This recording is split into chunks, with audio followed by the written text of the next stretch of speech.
Let's hear those sleigh bells. Oh wait, I don't know why I feel Christmassy all of a sudden. I feel like I It ain't missed that time of Christmas. year. There's at least 10 months between then and now. I know. I feel like we need another Christmas. I feel like Christmas didn't count this year. All right, chat. Welcome to another Bunchcast. It's like Christmas, it's new. There's new stuff in it, it's presents for you to unwrap. Some of them are a bit stinky, they got some socks and, underwear from your parents, but you'll appreciate them when you're older, you'll appreciate them later on. So here we are with another Bunchcast, Jen. There's a lot of news to cover, and there's a huge cultural push that was spotted by the little squirrel star. A very large cultural push that I think is actually worth talking about. So we are going to briefly, as usual, skip over the Rule 6 line, because in this particular case, it affects media, TV shows, video games, and pretty much every cultural output piece from Korea is now being affected by this. So it is very, very, very, very, very, very important that we actually cover this, because we cover media, and this is no doubt going to play a massive role in very propagandized games coming from Korea now.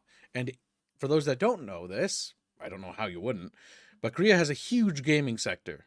Genuinely huge. Not to mention, there's also a lot of TV and crap that comes out of there too. So, I will read the first article, first of many that deal with this subject, and then Bucky will take it from there. After Trump's victory, the 4B movement is spreading across TikTok. The 4B movement from South Korea calls for women to not date, marry, sleep with, or have children with men. Women are calling for the movement to take off in the U.S. after Donald Trump won the election. So this is retarded. But go ahead. Let's go extinct. Woohoo! Yes. So there's a few things. I'll try to explain the events leading up to this, but basically, if people didn't know, South Korea has had a birth rate crisis for a long time, and the 4B movement is putting that into overdrive. Their birth rates in Korea are now 0.73 per family, Jesus. but not even one kid per family. It's 0.73. So do they like cut their legs off so that they get the 0.7? Yeah, It's just Nice. a statistical average. Yes, but no hands. I was making a joke. Yeah, you should have sucked. You Redditor. Yeah. At least I'm right. So the big thing is that not only is the birth rates being in crisis for a long time now, it also impacts the military age of men for Korea's defense and causing huge problems. Or lack thereof. And then what has happened is TikTok, which is owned by fucking China, has been incentivizing the algorithm to push this no dating, no fucking children, nothing, which would crash the economies of most nations if it went on too long. They also have another app called Red Note, which was the workaround when all these countries in Asia started banning TikTok, and it does the same thing. If you don't know, Red Note is the little red book, which is the Mao's little red book. Little red book. Yes, Yeah, correct. It's a direct reference to Mao's little red book, and that's where all of them went to in Korea to keep up with the Chinese trends and stuff that are being pushed. Yeah, this is an outright, basically an invasion of the culture of Korea. And it's not just that, but it's also what's the term? It's a genocide, but I forget what form. It's like I think they refer to it as a soft type genocide. Soft type genocide usually refers to a non-violent but slow removal of a group of people through basically disseminating them across the place and intermingling with them, and just like cutting them off from basically any sort of cultural foundation. So Yeah. they're basically doing what China has always been known for, which China's practiced the soft genocide technique for a millennia, and now they're moving in and performing this technique on Korea through cultural warfare by basically getting them to stop reproducing, so their population declines, so their economy collapses, and to basically outbreed them and also erase their cultural identity so that they don't see them as Korean anymore. Mhm. Yeah, and Frederick is correct. So the 4B movement's been going on for a while because there are general problems in Korea. It's basically run by super conglomerates that are like all black companies that basically you work as slaves in Korea. Yeah, Like- Samsung unironically runs that country. Like people joke about mega corporations in America. Like over there, it's that, but like unironic. Yeah. Yep. So there are legitimate problems, and then China has taken advantage of those problems and pushed these and paid for these social movements to spread, which benefits them. So he's not wrong. It has been going on for a while. It's just that China has seen this and is now amplifying the message heavily to speed up the process. Yep, because Um, it benefits their global goal or their larger goals. yes. Now, some people might think, okay, well, here's the 4D movement. You know, it's not that important. You know, we already knew the birth rates are fucked anyway. But Kibbs, if you go on to the next thing about it. Korean Chinese firm So- signed 9 MOUs Yes. for cooperation in consumer goods supply chains. So that's not it. There's also, it talks about culture in Yeah. the memorandums of understanding. So these are all the largest conglomerates signing contracts with the Chinese government. The Korean government is failing to do its duty. This should be blocked outright. Yes. Because this is a hostile maneuver by China. Remember, no corporation, for example, just to bring this back to video game briefly, there's some Chinese video game companies that China doesn't give a shit about because they don't make money. But the minute they're successful, the Chinese government seizes control of that games company and then begins using it to push certain things and do certain things. And so basically, you have the super conglomerates that are just enslaving people in Korea, now having signed basically like servant contracts with the CCP because the CCP manufactures all their shit, and so they're going to go along with whatever China wants. And so these companies are now going to put pressure on the South Korean government to become more friendly with China. Yes. And now you have an infinite feedback loop of Chinese infiltration into the economy and the culture and the government. And it'll only get worse as time goes on. This is why if the Korean government fails to do something, the reality is our own governments should intercede. Yeah. Because this is a annexation that's taking place. Correct. And Kibbs, the South Korean government is doing something. They're helping.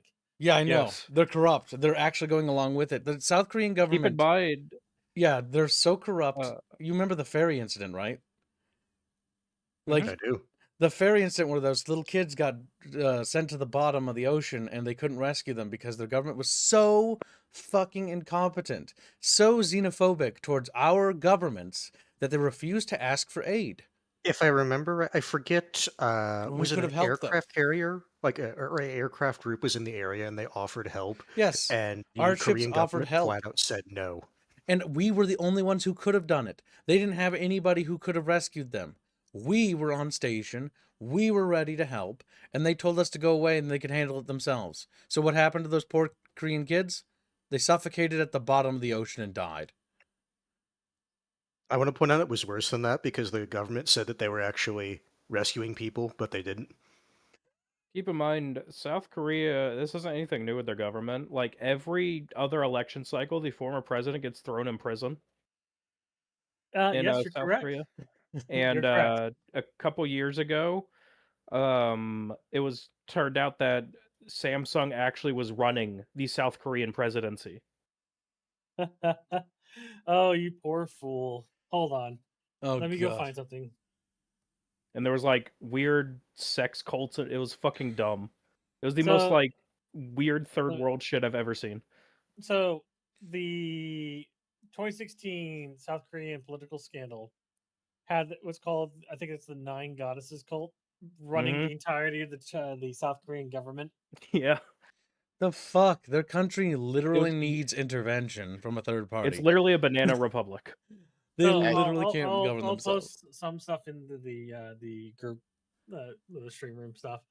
But basically, it was literally there's so much shit going wrong with South Korea. But basically, they're being infiltrated constantly by these bad actors. But currently, right now, we'll start back. A year ago, the pro-U.S. president of South Korea tried to stop the socialist takeover of his country by Yep. imposing martial law and a crackdown on the voting Yep. He because imposed. socialists have come into power on the back of Chinese funding. Yep. Imposed martial law and ordered the military to arrest the entirety of parliament.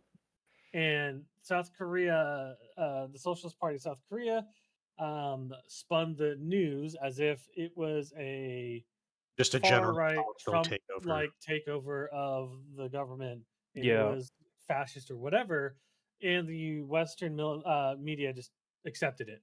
Despite the fact that he was actually cleaning their nation up and doing the right thing. Yes, he was Correct. trying to stop the CCP takeover. So But that man is a It's hero. too far. He was recently ruled to be guilty of martial law and a coup. See, Mhm.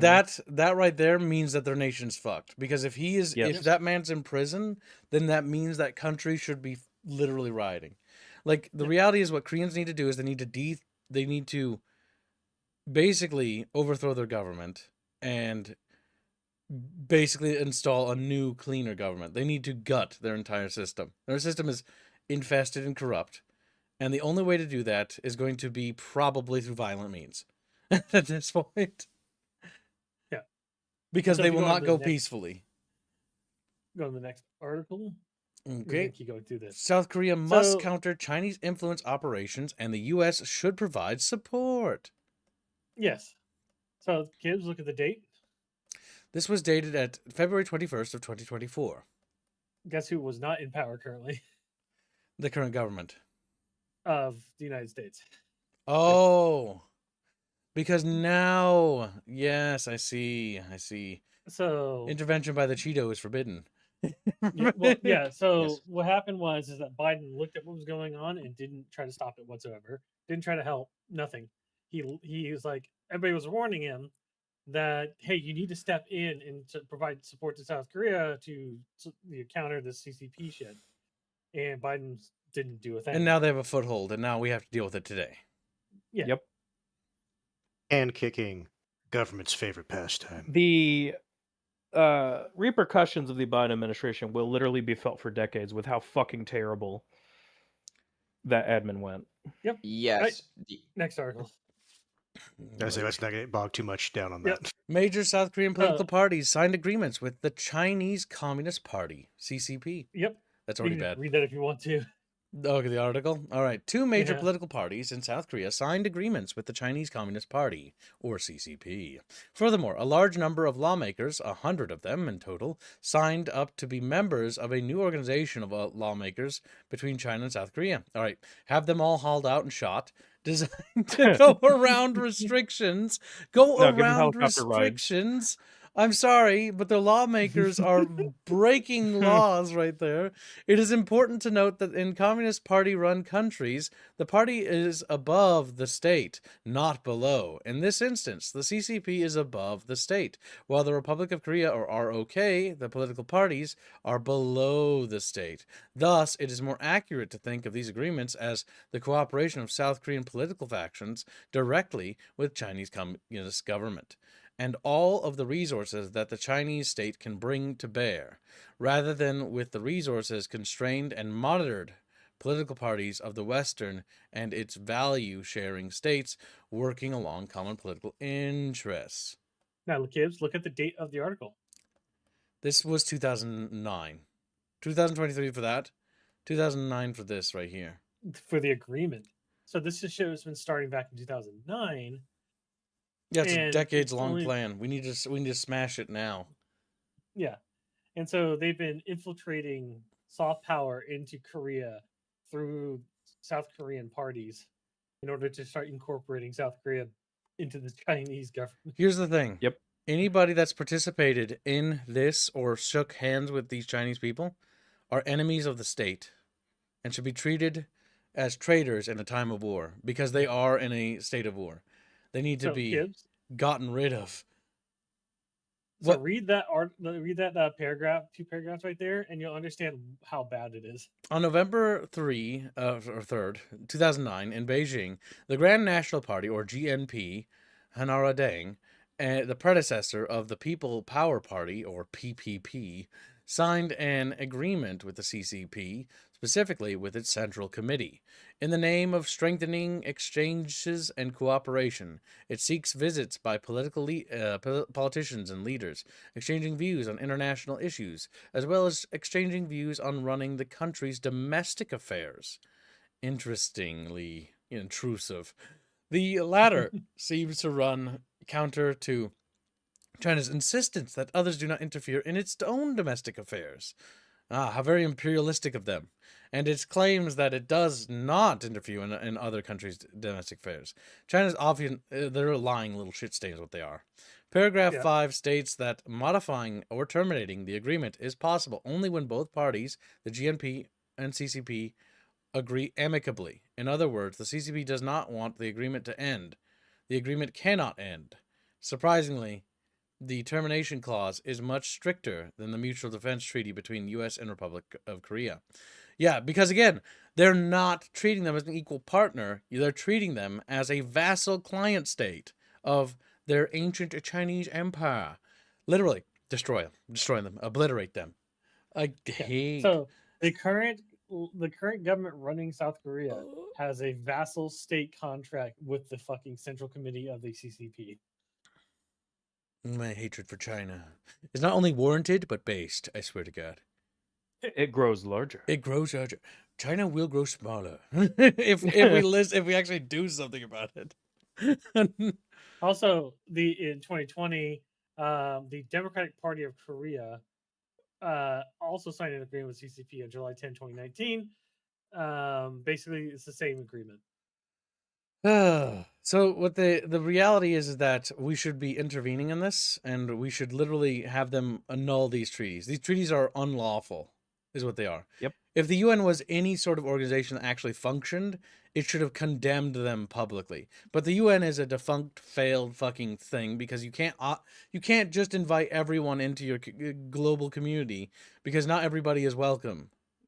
China should not be welcome. They don't have rights. Fuck. Little Yeah. hit like it's literally like existing with Nazi Germany in the current era. Like that's China. Next, K-pop earns another big chance in China with K-Cow Entertainment, NetEase cloud music partnership. Again, Basically, it is now the cultural infection into South Korea. Yep, by getting their cultural icons to espouse their rhetoric. Yep. Like little puppet You know, stooges. remember how HoloLive kicked out Coco Hmm? for shitting on China or calling Taiwan its own country? Yeah, no. Yeah, why do you think that happened? Yeah, same thing. Again, China needs to grow smaller. And then here's a big one right here. Lee signals new phase in South Korea, China ties. Xi calls to stand on right side of history. Oh, good. Always good when die people use fast that enough. verbiage, right? Look, oh, Totally God, he does look like Winnie the Pooh. They're totally not trying to psy up others or themselves. Send it to the bottom of the ocean. Like sometimes Yeah. I think people push that meme too far, but like then I see his face and I'm like, no, they're Yeah, he Pretty- really does look like him. he's It's amazing. It's the resemblance is uncanny. All right. But yes, anyone that is participating in these things is genuinely an enemy of the Western world and should be treated as such. The free world Yeah. should not stand for this stuff. So, chat, if you've ever played Hoi or what's the other fucking game that does spheres? Victoria. Victoria. Victoria. So basically, right now, chat, this is China sphering South Korea. Yeah, we're just sitting here With watching. no contest. Like nobody's contesting it. Like we should be putting our finger on this and going like, if you continue, we're going to start bombing you. Do you remember that old fucking propaganda picture from World War II. Get your filthy hands off that. That's what we should be doing. Get your filthy hands off of South Korea. Or was it put it back? It was one of the two. Because here's why South Korea matters. I don't care about the isolationist view set. You know why? How many Americans gave their lives to keep South Korea free and keep them in our sphere? How many gave their lives in the Korean War, the forgotten war? And now all that bloodshed, all that sacrifice is now being put in jeopardy. It is literally being wasted. And it's not just American lives, but all those other members of our basically, back when the UN kind of had some teeth to it, because they were there too, with actually other countries fighting against the goddamn little shits. Before we, let fucking other people into the UN. McCarthy should have been allowed to complete his work. McCarthy was right. And the more time goes on, the more McCarthy is proven correct. People try to spin him as some sort of dictator, but he was actually ahead. Just like Patton. Patton was also way ahead. Yeah, and it's like, don't get me wrong. Yeah, he was a war hawk, but he was also right. The thing is, Patton and McCarthy had the same view set. Knock them down while they're down and break them so they can't get back up. Just end it here, end it now. The weakness of the previous generations, the inability to finish what they started, is now the problem we suffer today. That is why we must finish that work. We must finish that fight. Halo 3, style. Kib, so you should probably address Frederick's statements. Frederick says, Kibbs, you created the UN with the USSR to help both of you puppet the rest of the world and overestimated your control of the blah, blah, blah, blah, blah, blah, blah, blah, blah, blah. That's not important. Like, the only reason why we invited the UN, because the idea of the United Nations, and again, that was a mistake back then to invite the Soviet Union. It was a mistake. And no, I didn't create the UN. Because if I created it, we wouldn't have invited fucking the Soviet Union into it. Because the reality is the reason why the Western powers did that was purely to placate Stalin because they were afraid of him. Even though he was a paper fucking tiger, was the reality. Again. Yeah. Quit saying you. I'm not the government. Retard. Ugh. Moving on. So, yeah. This whole thing. Oh, interesting. Bullshit. What? Janos has supplied us with something interesting as well. So I'll post. So again, Post it. Post it. Yep. The streamer. Open it. Oh, yep. Keir Starmer's Chago's negotiator and national security advisor Jonathan Powell visited China and spoke at a Beijing Front Organization conference while engaged on the surrender deal with Mauritius. It has emerged. I've been there. It's pretty nice. What deal is this? The surrender deal? It sounds really bad. So, this is Diego Garcia surrender deal, where Keir Starmer tried to give back the island that the U.S. and the UK jointly own. No, they can't have Mauritius is heavily influenced by China. Most of its infrastructure is built by China. China can't have anything. Like, China is not allowed to annex or grow any territories. In fact, it should be demanded by the global community that Tibet and Manchuria be released and that the Mongols have their stolen land returned to them. It's true. China has stolen land from Mongolia. So, yeah. So, let's see. Go on to the next thing. Let's see. What else do you got in the tabs? Okay, that is the K-pop. That is that. Keep going. Is that it? Is that all that? Kibbs? Let's see. At least I don't phase. K-pop thing. So it's betting on Chinese K-pop revival, but that's whatever. Keep going. What else is there? It shouldn't be normal. Developers speak out about bigotry on Steam, the world's biggest that's it. PC gaming front. In the stream room, I posted one more thing right under that Guardian article. But this one? This is go up. Let me see. Yeah, that one. So this is why it's important. All the shit that's happened. Mm. So you can just read that. Go ahead. Okay, let's see. From a friend in Korea about Lee Jae-myung's I'm butchering their names, government refusing to cooperate with the U.S. on military matters. I'm sending this because the situation inside South Korea's national security structure has reached an extremely dangerous point. What happened this week is not a policy disagreement. It is a direct signal that the current administration is aligning itself with Beijing, even at the expense of the U.S. ROK's alliance.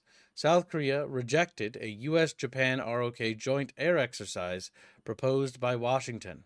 As a result, the United States and Japan conducted the drill without South Korea on February 16 and 18. This exercise was not symbolic. It involved a B-52 strategic, 4 B-52 strategic bombers, core assets in America's Indo-Pacific deterrence posture. Then the situation escalated. On February 18, B-52s flew through eastern China Sea toward the Yellow Sea. China scrambled fighter jets. U.S. and Chinese aircraft confronted each other, one of the most serious air-to-air encounters in recent years. And during this confrontation, South Korean government did not support the United States. Instead, the defense minister and Joint Chiefs chairman called the U.S. commander to protest. Yes, he needs to be hauled out and shot as well. This has never happened in the history of the alliance. South Korea refused to join the exercises. Again, this is critical right here. China sent fighters against U.S. aircraft and Seoul in response by complaining to Washington, not Beijing. This is not neutrality, this is alignment, yes. According to the report, Washington is now openly concerned that South Korean leadership does not wish to act as a U.S. partner in the first island chain, which is why direct intervention is necessary now. Its strategic autonomy language mirrors Beijing's preferred framing. The government wants to restore the 919 restrictions, military restrictions, a move that weakens surveillance, joint drills, and deterrence against China and North Korea. Yes, because they want to invade. They want war.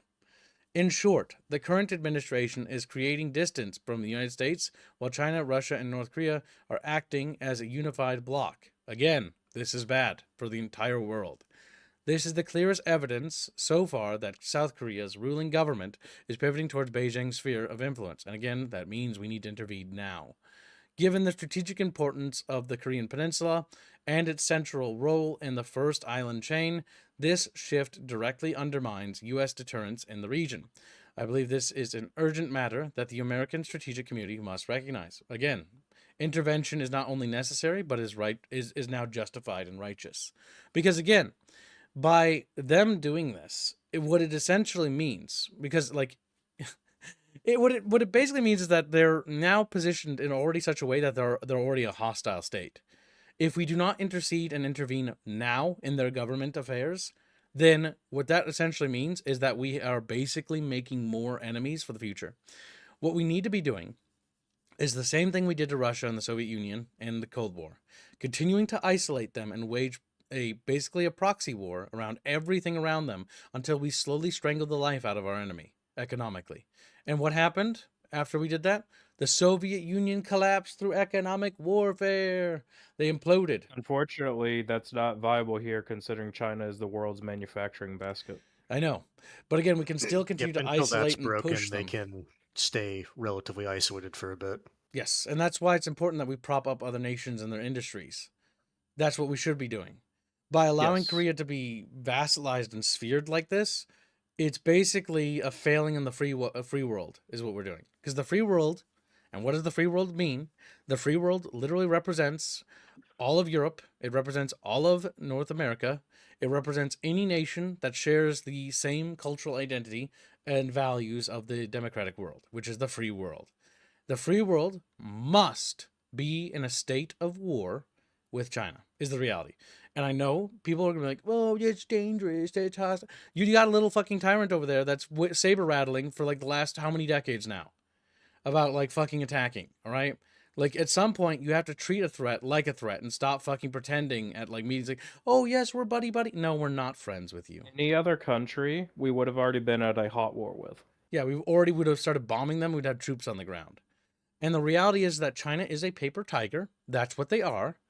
But if we continue to actually fucking like give them victory after victory, they will stop being a paper tiger and they will become a real one. And then when people are dying, when young men are losing their lives because we were too fucking weak to do the right thing, when we had the chance, then the blood will be on our hands. And that's why it's absolutely imperative that we secure the future now, so that young American men, young European men, aren't sent off to die in some godforsaken country for no reason. Because we need to keep this in control. We need to keep our sphere, our hegemony. If we lose that, then we will basically restart to where we were. The only reason why there aren't major wars every 5 minutes is because of World War II and what happened. Because a world power was made. Because the Western Hemisphere dominated so harshly. Yes, were the treaties harsh towards the losers? Yeah. Did they go too far in some places? Yes. But at the end of the day, what happened still was still for the betterment of mankind. Yep. And then I have one last thing for Kibbs to look at. in the While you're stream. pulling that up, Genghis donates $2. Says how long till live leak appears over Three Gorges Dam? Not soon enough. Yes. And then It'll be an Hiro airing Yui, reveal. yeah, Hiro Yui donates $1 through Streamlabs. Says we need to troll China by calling them West Taiwan. Unironically, yes, that pisses them off, and it's also a part of the whole cultural sphere thing that we've been talking about here. Yes. So Of it weakens them culturally. for example, another example of a cultural victory. Helldivers 2 community, when they did that horse celebration thing with the armor, no other country, by the way, no other country gets like a special armor in Helldivers 2 because Helldivers 2 is about like Americans and stuff like that. Sony, I'm pretty sure, is the one who pushed that. But either way, they put this fucking horse armor and horse cape in there to, like, for Chinese New Year shit. That is a cultural defeat. What was a cultural victory was the fact that when they tweeted it, it was spammed with bastions lined up to run over an innocent little diver. People recreated the team in I Square. did see that. This No, because is how we win in the unironically, cultural war. the entire point of Super Earth is it is Super Earth. It's not any one nation. It is like just managed democracy. That's it. Yeah, there's no more culture left of individual countries. Yeah, there is only humanity at this point. Yes, and so this is why when we're waging a cultural war, what must we do to win a cultural war, chat? We must engage them in every way, in every facet. Anytime China is brought up, they should be mocked publicly, shamed for what they are, for the monsters they've become. And the reason why we shame them and mock them, and specifically the Chinese government, is because by doing this, we are effectively winning, because we're all laughing at them. And as that laughter grows more boisterous and louder, their voice grows smaller and weaker in the cultural sphere. As we continue to do that, celebrate making fun of China, enjoy it, literally practice it everywhere, introduce new people to it. The mockery must continue, and it will continue, because that will be the general perception of them. If the general populace sees them as nothing but a laughingstock and everything they do is bad, then that will be the general discourse when it comes to anything they do among the general common folk. And by that being the general discourse, it will then push general negative policies towards the Chinese government. The sooner the Chinese government is destroyed, the sooner the Chinese people can be free. So Juan says, as someone that lives outside the U.S. sphere of influence for the last 20 years, I can tell you that it's not a fun place. Yes, I know Venezuelans who came to America under asylees. They're the biggest Ameriboos I've ever met in my life. Yes, the American hegemony is the world's greatest hegemony, and to say otherwise is an outright lie, because we bring prosperity. It is literally an entire PR campaign to destroy our image and basically paint us as the bad guys, because they want you to be at war with us. Even though under our stewardship, the world has seen more prosperity, more technological innovations, we have brought humanity to the fucking stars. Yes, kicking and screaming. You didn't want to go, but we took you there. And we will continue to push into the stars so long as we remain the hegemony. The minute that changes is the minute we devolve back into the warring, failed states that we were before World War II. Bickering and feuding over pointless territorial gains and honor and bullshit that led nowhere. Led to the deaths of billions of innocent people for nothing, for no gain. Yeah. Also, to be clear, Sony has a memorandum of understanding with Chinese companies, because Sony's selling shit in China and having China make it shit. So they're already in the same position Samsung is. Yes, Japan is in a very fucked position, no different than South Korea. In terms of their megacorps will sell them out in a heartbeat to the Chinese. And that's a good thing on FVT. That's a very good thing. Like replacing things like the Chinese New Year or calendar for the Asian countries and calling it the lunar calendar is removing their imperialistic ways. There are imperialistic nations, and imperialism is bad. But the thing is, the Western world isn't imperialistic. They haven't been for almost a century now. We don't do that anymore. Most of the European powers don't even do that. They just sit there, literally just like lame ducks brapping in the air. And they also suffer from the same corruption problems. But yeah. And the reason why this all ties back to gaming, chat, is because guess what? Guess who produces a huge sector of your gaming media? Guess what other nations do?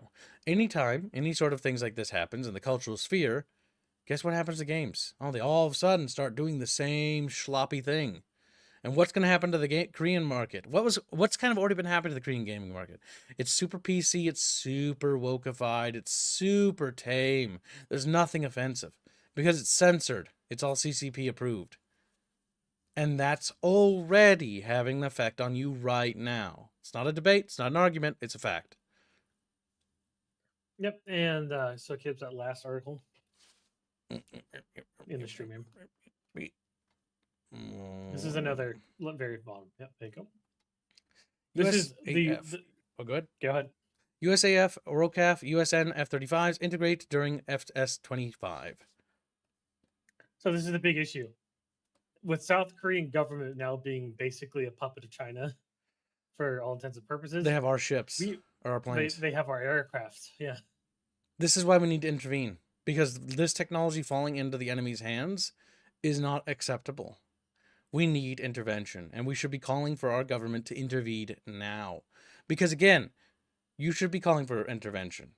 All government should be intervening in this. Because literally by doing this, all we're doing is guaranteeing that there will be a war in the future.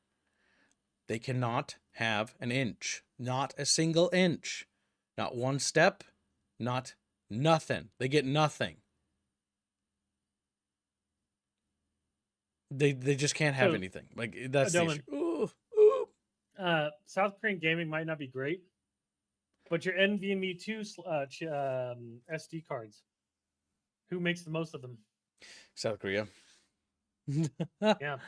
Yeah, and how hard is it to strap on a little backdoor? Not hard. Point onto an NVMe slot. It is not hard. Bootstrap. It is not. Yeah, so this is the reality. It affects you. Whether you play Korean games or not is irrelevant. Your hardware is. You are being affected. You are victims already. That's the reality. You are under attack right now as we speak. All of you. And that's the thing we need to get people to recognize. We are all at war. And we have been. And this is this head in the sand attitude like, it doesn't affect me. It doesn't bother me. Until the bombs are dropping outside your fucking window. Then it goddamn affects you. That's why I get so frustrated with the people that are like obsessed with the whole gacha industry and play all their games. But then they're supposedly like pro-America. It's like, well, are you though? You're already the first... You've already been compromised. Like you're already feeding into their economy, literally propping up their government. You're building reactors in their country. I like how people are going, oh no, that thing, CCP has already had F-35, F-22 copies. It's called the No, J-20. they haven't. No, that's why they say they do. They've come out with the J-35, the J something else. They Which keep putting still out has like a massive fucking signature, even with its. As Commissar Czar points out, the J-20 is worse than the Su-57. Yes, it's a stealth fighter with fucking rivets. Yeah, that's fucking. It's funny. As a little red book. For explanation for those who don't know, so a stealth fighter needs to be super smooth on its carapace, right, or its exterior to reduce its radar. Yes, just like submarines must be super smooth and run super silent, right? Because it's about detection. If that makes sense for those that don't understand. Having rivets on your plane is like little bumps. And bumps are things that radars bounce off of. And that is an issue. Because that means you're detectable. That means they can see you. And so, no. China does not have in a military. Like I've said for billions of times, I don't know why I have to explain this, but they are literally a paper tiger right now. And they will remain a paper tiger so long as we keep them that way. The reality is, if we hand them things and technology and equipment, eventually that paper tiger that was not a threat, we made into a threat by not taking it seriously. You know what I mean? Like eventually you just keep handing them W's and all of a sudden what's going to happen? Oh, no, it looks like there is World War III. Guess we're going to send young men off to go die in some godforsaken war because we were too retarded to do something about it. Eventually, China's soft cultural power becomes hard military power. Yes, and that's why they Yes. must be defeated at every turn. No victories on Yes. any front, cultural or otherwise. Rapier Yeah, donates this- 5 memberships. But yes, we must destroy China, and I will continue to propagate that China idea. must grow smaller. China must grow smaller until Yes, they would. they finally become a real democracy and finally are freed from the shackles. Because they're the first victim. The first victim of the Chinese government is the Chinese people themselves. They tried to break their shackles, but we were too weak to intervene and help them when they had the chance.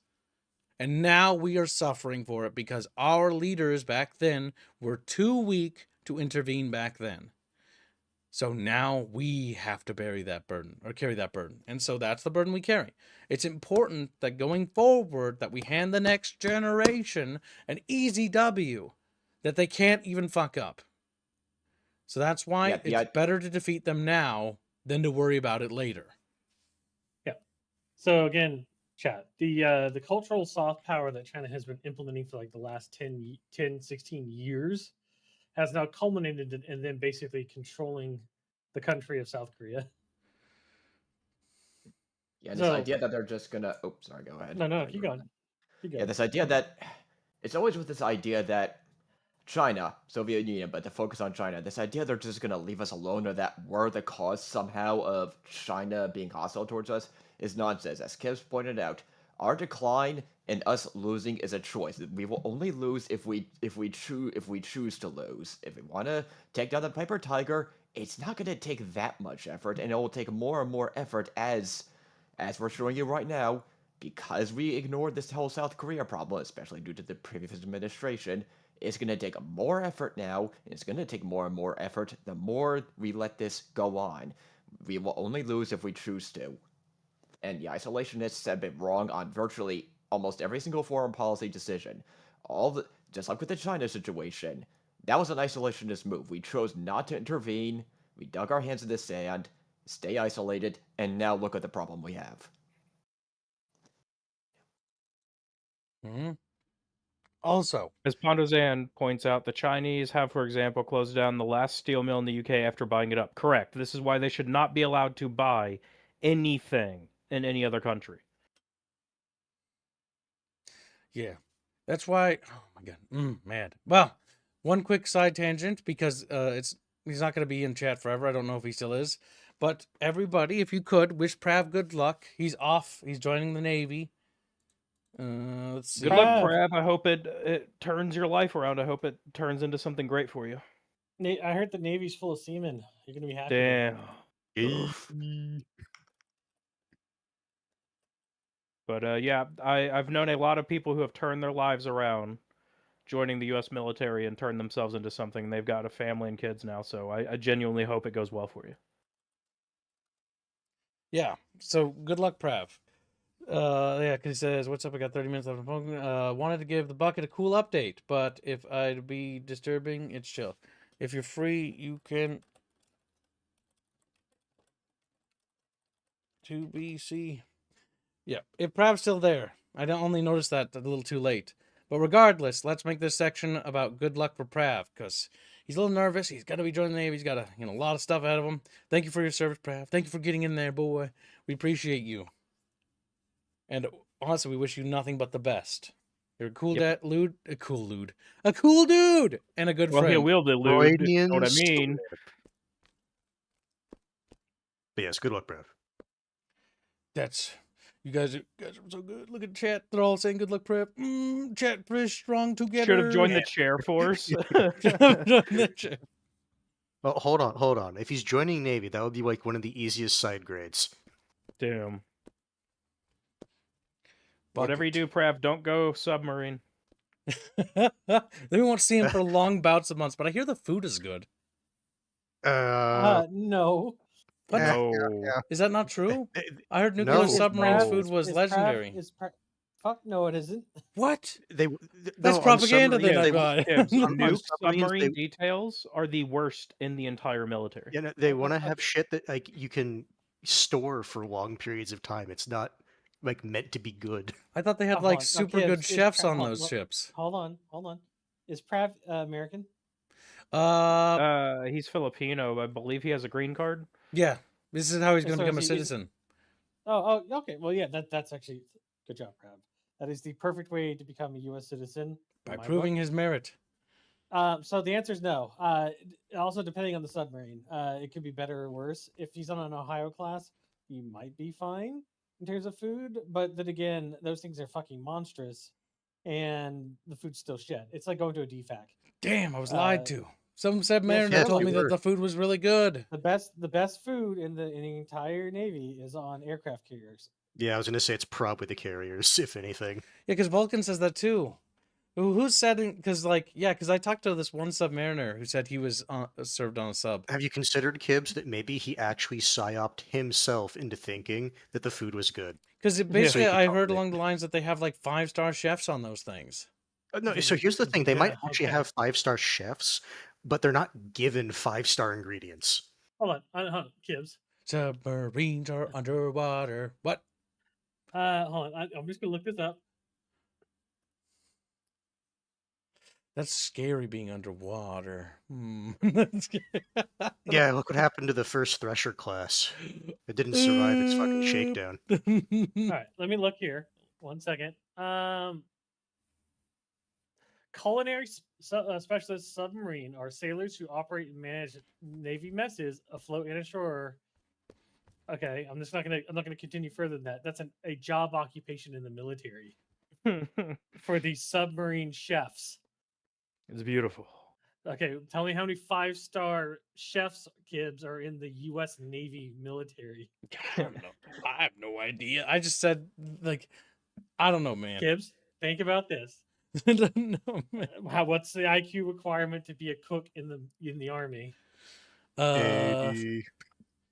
Probably varies depending on position. Probably around 90, maybe 95. To boil the eggs, instant eggs in fucking bags and shit. The answer is It's not high.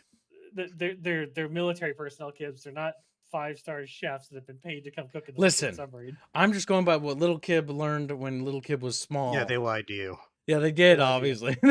They did. You know why they do that? Because dumbasses will go, "Oh, they have that. I'm going to join." I'm gonna try. Oh my I want 5-star treatment. Who the fuck told you that? I mean, as a little Best kid, I never recruitment- wanted to go on a Best submarine. recruitment ad I've ever heard. God damn it, they tried So- to recruit me when I was little. Before Yeah, we get that back was- to back on track, we got a couple of donations. Jesus, yeah. So we've had quite a few membership donos come in. Nice. Rifford sent 2, said Hans choice. Hans already did that, or has looked at it. He sends another one, says Artemis choice. Sour. Sour, just sour, nothing else. Whatever Hans wants added to that. Rifford sends another membership, and Harlot sent a membership as well. Thank you for the memberships. They're Change going that. crazy. Day 2 of fucking High on Life too. Oh my god. You're shit. Starting a High on Life 2 thumbnail. Kid already knows why I'm doing this. He's a little He's not gonna have just racist. one day. of High Who on said to Life get? Who said that? Wait, was it Rifford? It was 2. Rifford. He's giving me another one. I'll take another. He Rifford, does. stop! Rifford! Well, that's 10 towards High on Life 2. Anything that has my choice on there is just going to go to that. Oh, And the sour. robo muscles. You're Yeah. talking about the fiber weave thing. If you want, you can drop that in the bickering bunch discussion, Yinglis. That was actually kind of interesting. Wow, Yinglis, you found something I'll interesting. go grab it. Hell has You frozen dropped it a over. while ago. Hell hath frozen over. I'll grab it. And... Interesting idea. It's funny because it's actually slightly related to Myomer, as what Myomer was theorized to be. That's one step Mjolnir? closer to Mechus. No, myomer fibers.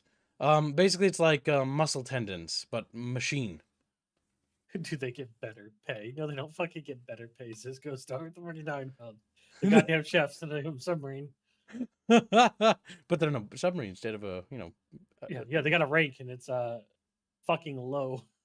They get paid by their rank. Oh no! Being a chef is hard work and low-paying work.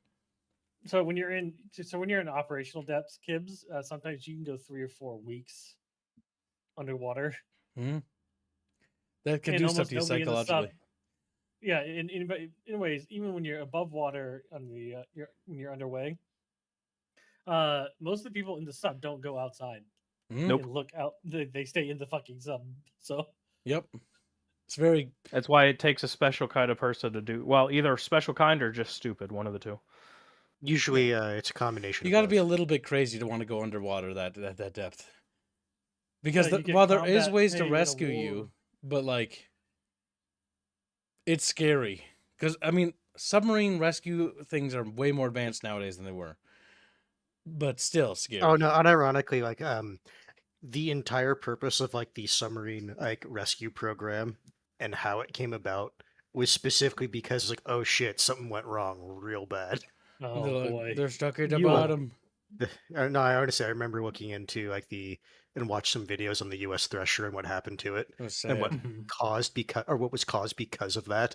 And even then, if I remember it, we still haven't really tried out one of those like rescue subs in an actual combat situation or Mhm. around that. It's all been like controlled. Yep, it's all been testing Poor and training. Thresher. Her Yep, crew but- died nobly. Oh, it's such a shame. That was such a cool fucking sub name. Yeah. So good job, Prav. Good luck. Yep. Don't die. Good luck. Have fun. Don't die. Oh yeah, let's quit doing Good luck, submarine have horror fun. stories while he's getting in the fucking Yeah, that's what you always tell Navy. people joining the military. That's why I They're told him not to do submarine. It's like sinking Yeah. ships. Let's talk about the Titanic. And probably just looks at you. It's like, okay, hypothetical. My boat's already underwater. Wait, hold on. Hmm. He's only got a few minutes. We'll drag him in. Prab. Hello, Prav. Yo, what's up? You're talking to all the Hello. chatfishes. Are you excited? Are excited? Yo, what's up, bro? Dude, I'm in here. I got like 20 minutes on my call, my 1 Yeah. hour call in boot Yeah. camp. I'm on my 5th week, bro. It's been amazing. Well, Yeah. it sucked in the first 3 weeks, but holy smokes, it's gotten better. So, Oh yeah, no, it always like starts off rough and then it's like, oh man. dude, So, we have a master chief. We have a Oh, yeah, you master do. chief in our division. Look at him. He's Nice. got. That's like 1% of the Navy or some shit. Like, You should dude, you should super ask rare. you should ask the chief where his pricky 7 is. Yeah, we're gonna ask for a picture on graduation, see if it's okay. But dude, Okay, I no, got no, dude, I think I got smoked the most in my division in the first 3 weeks, dude. Holy smokes. I bet. Did you Yeah, ask I the chief got a bunch of dumb yelled at questions? a lot. I got ITE, like holy smokes.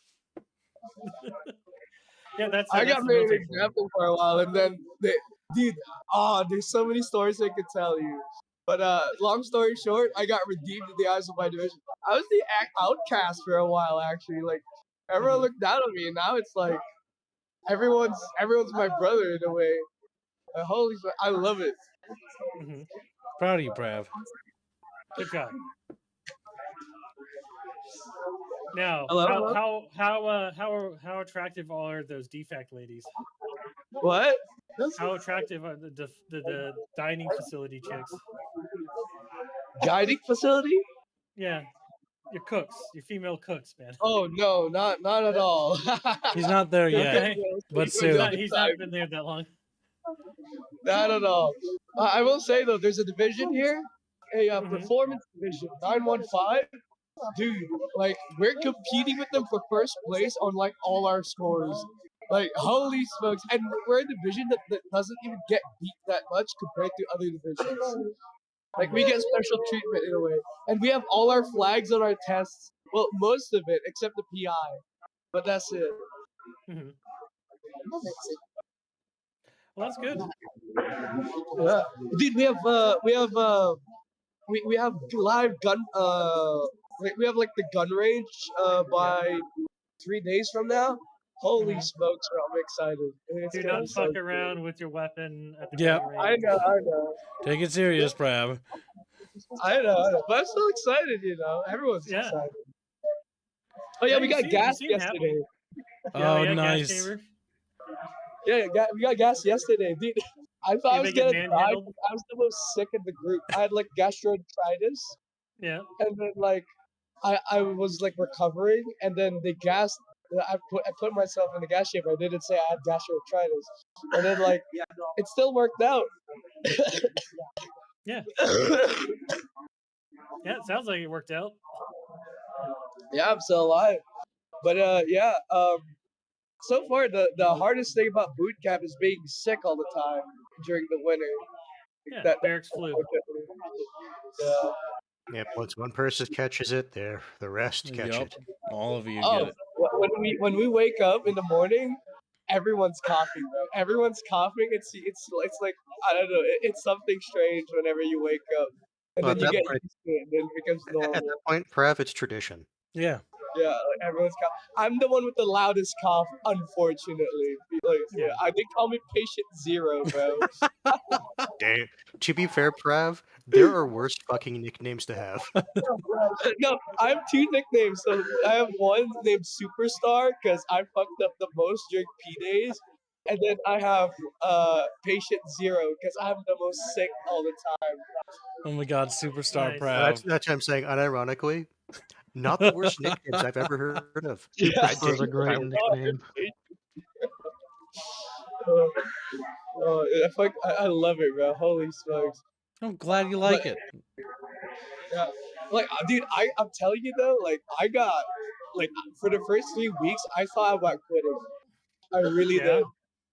Oh yeah, it's hard, Yeah. but you got through It it. was that hard on me because how many, like, I'd get yelled at every day, every hour, every minute.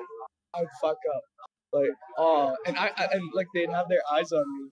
And then the next thing you know, they actually just became kind of endearing on the fourth week. Like, there's a big event that happened where the division was like hating on each other, and then they used me as an example basically because I came from a bad part of the Philippines, and then like they made me share my life story and shit. It's like, oh man, like okay, like yeah, like shit.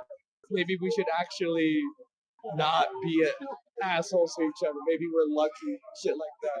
Like we basically realized how good America is and how good they are.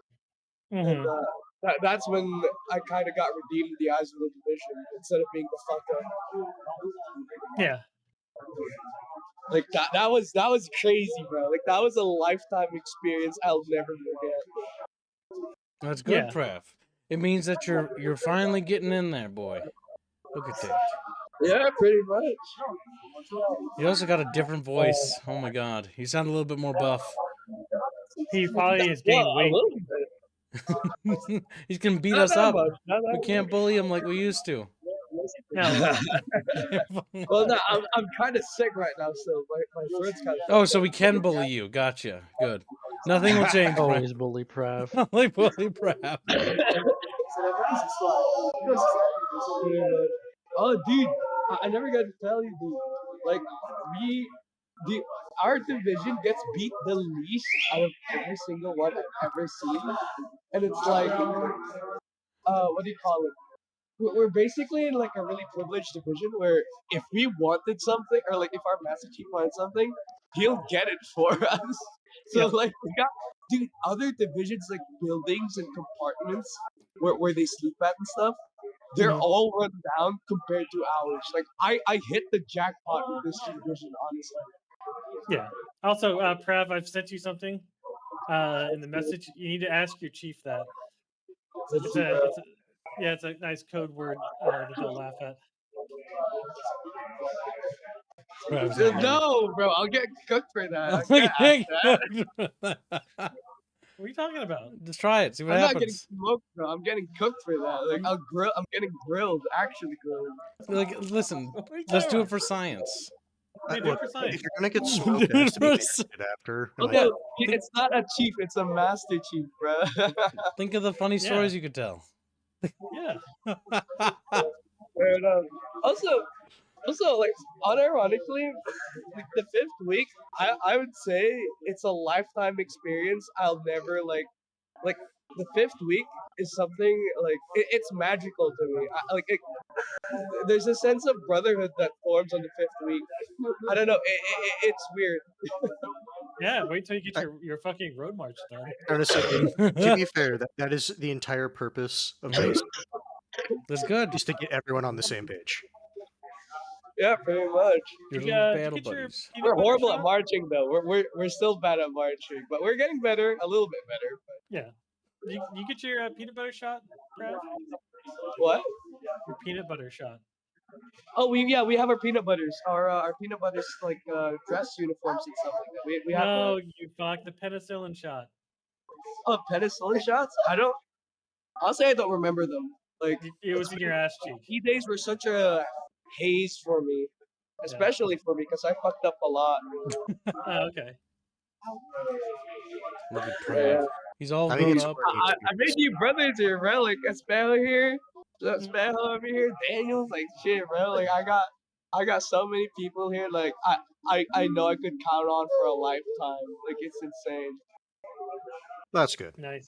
All That's right, you got good. anything left to tell us before you get dragged away and smoked? Yeah, and beat up. Oh yeah. Oh yeah, we're not getting smoked, bro. We're getting chow. You fucking think you are. Yeah, we're getting kicking asada, bro. But yeah, I mean, oh yeah, we missed out on Marlon. I am worried though. I might get asthma to a different division if I don't pass swim. I still have not passed my swim test. Come on, my dude. I know you Okay. can swim. Come on. You got this, superstar. Yeah, superstar Prav. Come on. Yeah, I Something- might get asthma a week back. Oh shit, we got 10 minutes. That's why I told you to hurry up. Yep. Okay. Well, Yeah. in that case, But yeah, Prav. basically, Go ahead. about my swim test, I only have 2 tries left. If I fuck those up, I'm getting asthma a week back, and it's gonna be longer. I'm gonna miss Yeah. my boys. All right. Well, remember, asthma Prav. basically is like transferred. Yes, Yeah. I know that. But just keep trying with the swimming. You can pull it off, dude. You can do it. Dude, they're such assholes at the pool, bro. Like I can't. Like they don't give us enough time. The RDC, not really RDCs, but the instructors at the pool are the worst ones in boot camp, easily. Like easily, bro. Okay. But listen, like when you're swimming, just remember to control your breathing. Keep air in your lungs because that'll help keep you upright. That's true. Just like That's just what tread, everyone says so far. tread. Control your breathing because when you exhale, you go down a little. But so when you're swimming upwards, inhale, and you'll get through it. I know you can swim. I know you could do it, Prav. I know you can. Hopefully. But yeah, I'll have to be going for now. All right, Rest man. of the division, Keep us saying their updated. goodbyes. Keep us updated. I will keep you updated once I get another phone call. You guys have a good one. Yep. Good luck, You too. Prav. Catch you Good later, luck, bro. bro. Bye. Wow, we haven't spoken to Prav in a while. They've been beating the Yeah. shit out of him. You could tell. That was nice to I, catch up uh, with him, though. I asked him to ask his chief where his Pricky 7 is. Or Pricky 9, sorry. Oh God, what does that mean? Pricky 9?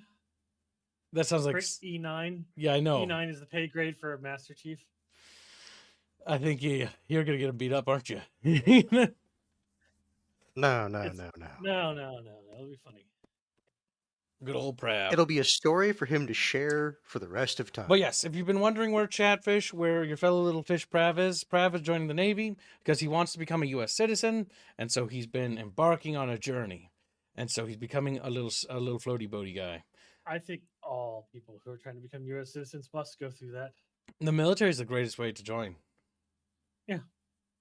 One of the best. My art director doesn't want to do that. He's like, I want to marry it. I'm not gonna lie, it is a strategy. It is a strategy. That's why Bino wants to marry you, kid. Yeah, I know. That's why Bino wants to do that. Bino wants to marry you. Jeff's like, uh-oh. That's why You should really just go for regular line. Yeah, I that's know. why we look at him and just call him gay, and then remind him of the dream he had once upon a time. But yes, Prav is preparing to go fight the Chinese, chat. That's why he's joining the Navy. He'll be on the Just like, oh my Kibbs, god. you know what that means next time we play... No, Kibbs, you know what that means next time we play Hoy? He has to play You have Navy. to... No, you have to name a fleet after him. Play name of the Prav fleet. Little Prav, sir. Little Gibbs Praminator. sinks it immediately. Whoops. He'll How learn. he commands stuff, yeah. He'll learn No, to see, swim. I knew he was going to get those synced. That's why I specifically said the Navy. All right, the fleet has to be named that. But yeah. So Prav will be, a little bit busy for a few years. But he'll pop in, sort of like when Strato does, because Strato's in the army still. Strato, and then plenty of other F. like Press chatfish it. that have been Press it, yep. that are in the army, just armed forces in general. Once he gets out of training, then we'll probably see Prav more again, because that's usually what happens. Though he's going to be on the boat, so maybe not. I guess it depends if he's actually like on deployment. Yeah, we're not going to see him.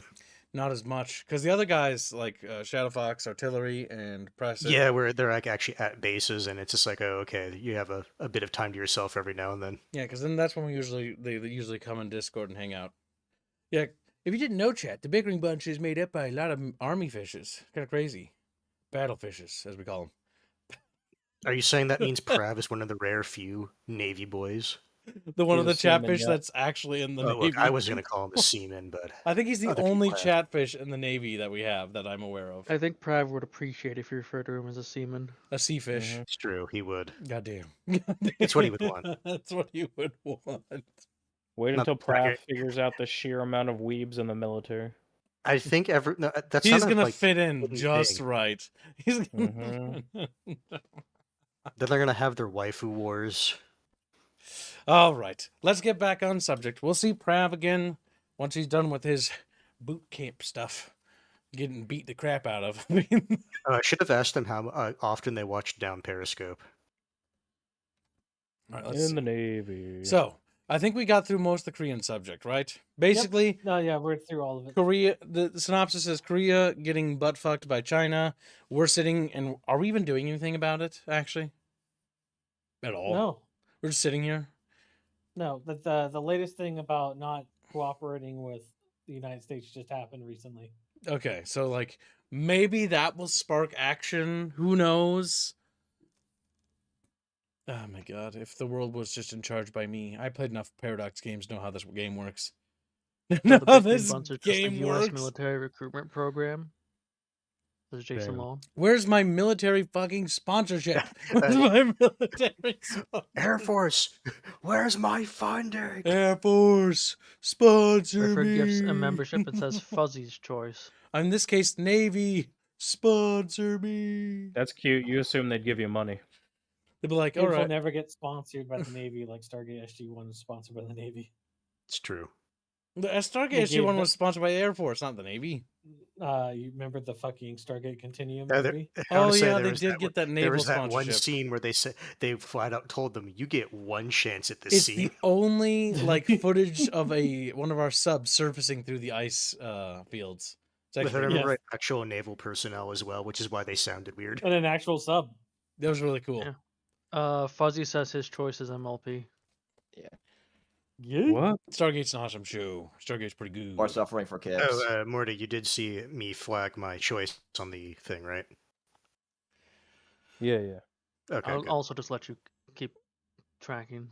If the Wow. military starts poaching my chatfish, I'll kill them. I'll kill them. Technically speaking, you're the one poaching them because they started off in the military normally, yeah, and then usually they the other found one. you. Well, they come here because I'm pro-American, so of course they're gonna like Kib. There's not many of us Uh, around. your- They come your here because I can avatar is do a that. femboy with socks on, kids. Yeah, Oh, I think shit. that's what it Yeah, is. yeah, calm down. Hold up. Also, chat, don't forget you can pay him to change his avatar. Don't think that. Yeah. Chat. The Gremlin Aerith is a can. superior model. As soon we'll have a wizard hat to put on it. Yes. And there is a stretch goal, chat. If we make this daily goal and exceed it by 200, Bon will be producing the Chinese hat. So whenever we talk about China, I can put on the Chinese hat. It'll be great. We'll even have Fu Manchu to go along with it. It's perfect for the year of the horse. Bucky's just staring at me. He's like, what the fuck? Oh, hey, Roach. Then Bucky was no longer allowed to come on stream. What the fuck? Damn, Bucky's purse. Too much Chinese influence, you see. Too much Chinese influence. Let's get Bucky in trouble. Make him play War I'm doing Thunder. my part, Chad. Just No, to let you know. What do you mean you're doing your part? What are you doing? Why are you saying that?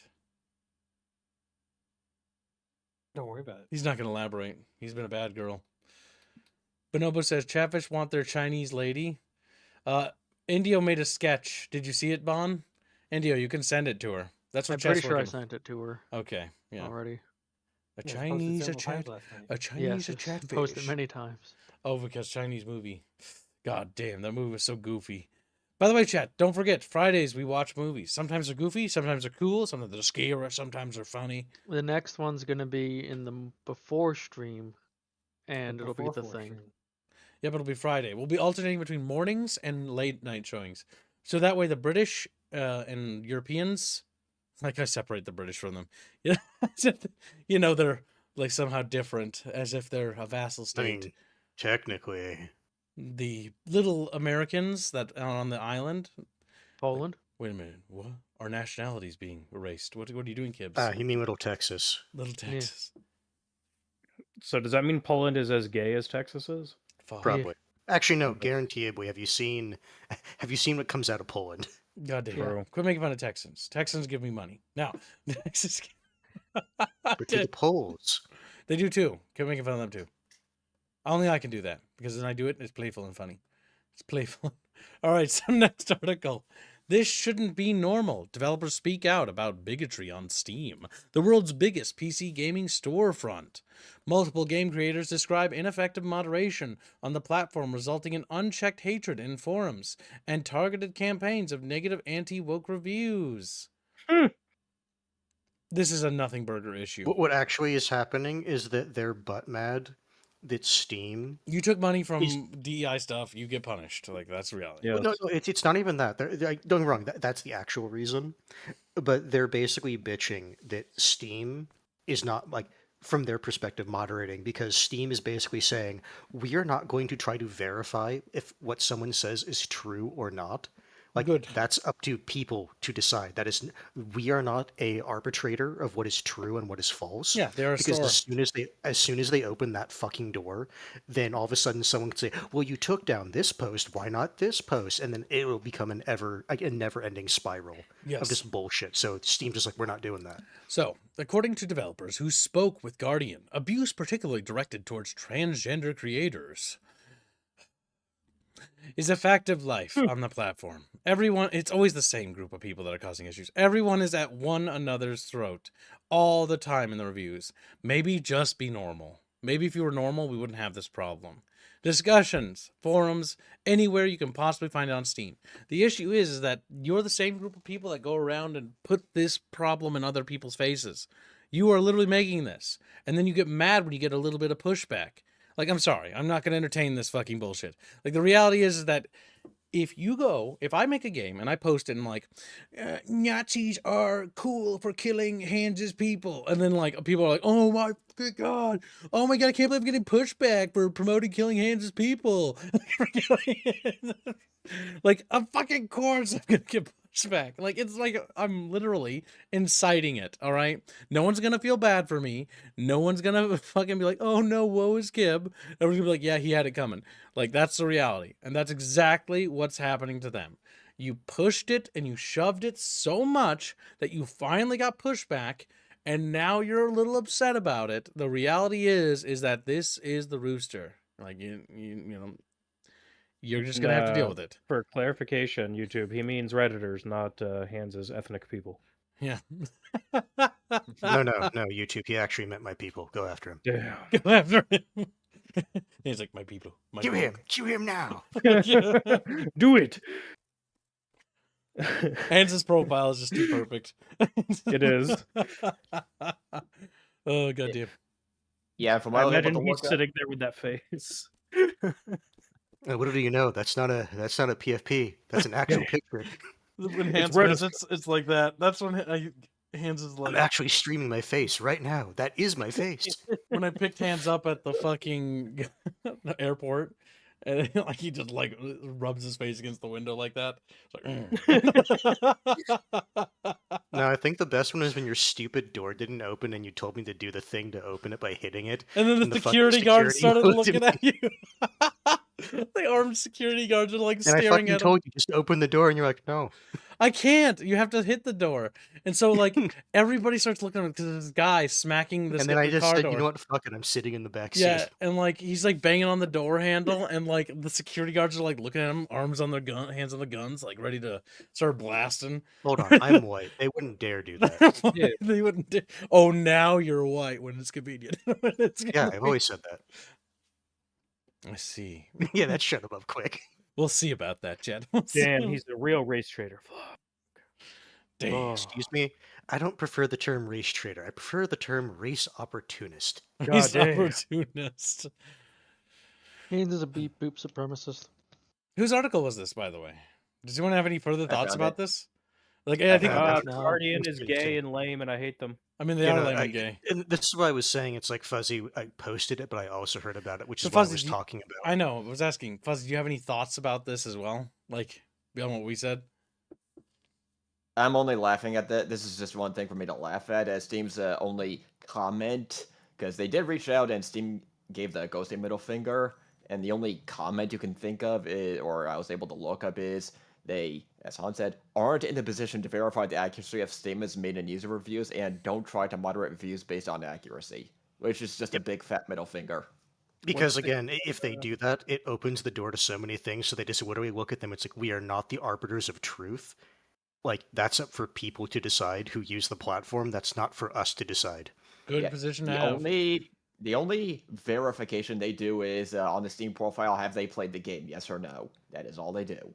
What's And the go meme people go on about with the Valve? Does nothing wins? Does nothing wins, Yeah. yes. Yeah. That's the meme.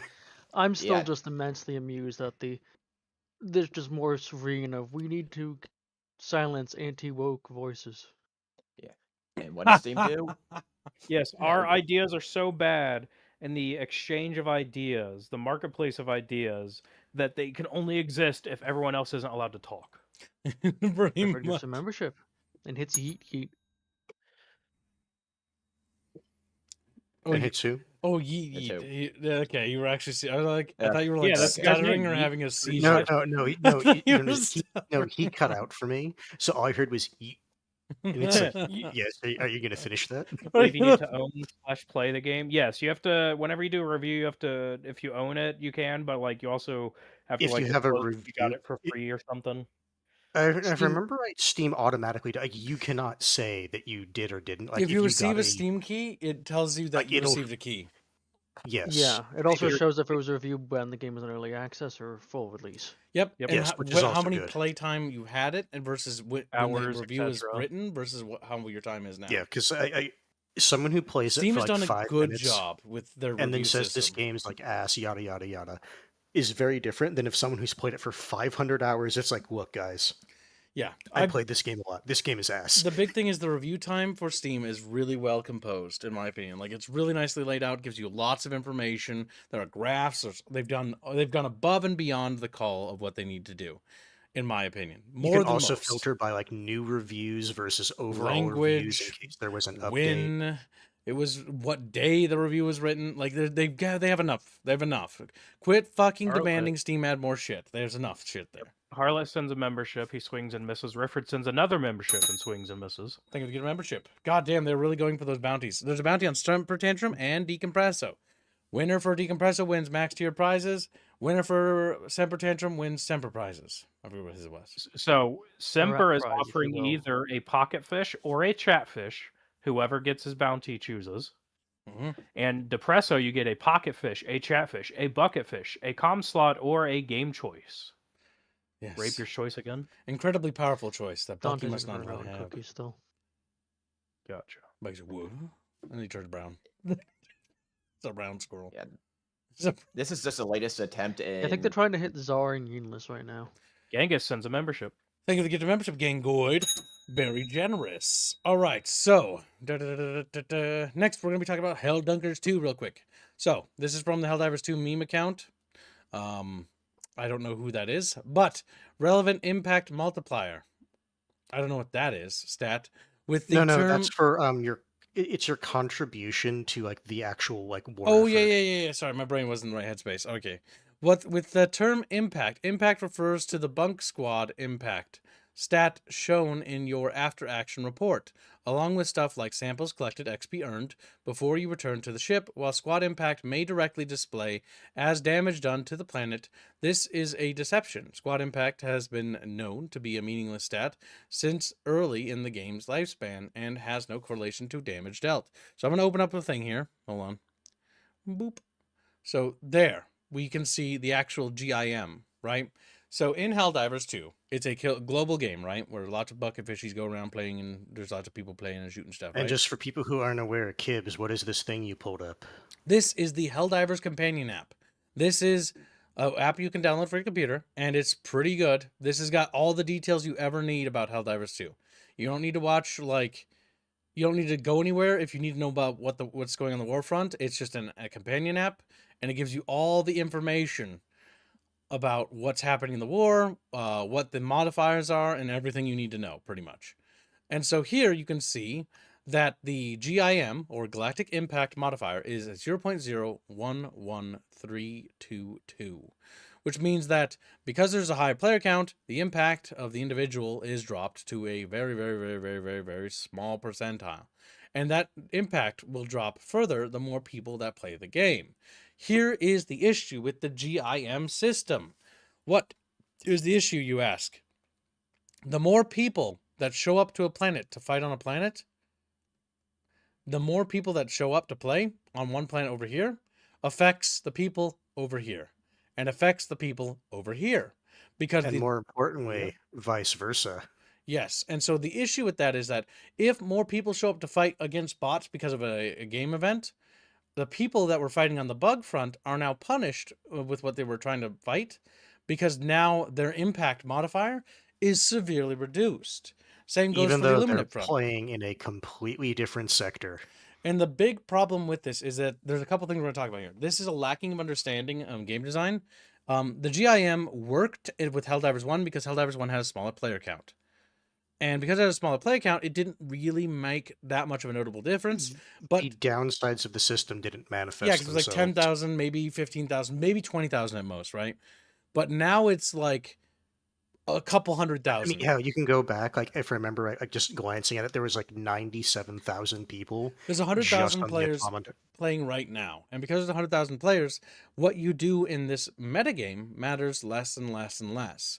Now, to be honest, the metagame it pushes story events and different things, but the metagame isn't the most important part of the game, but it is a part of the game, and so it's worth mentioning, right? And that's one of the reasons why people are upset, because the more people that show up, the less they do matters. And it's not that, oh, everybody shows up, that impact modifier affects only this planet. The impact modifier affects every planet. And that's the issue. That's the big issue. So, again, if they want to fix this, they need to get rid of the GIM system and instead replace it with essentially a, whatchamacallit? Like a sector system, or like, hell, maybe even an individual planet. System. So, like, if a battle's happening on Tarsh, then the population of Tarsh affects the population, the battle here. Versus the 21,000 players on Gatria and Aurora Bay do not affect the Battle of Tarsh. The players of Tarsh are not affected.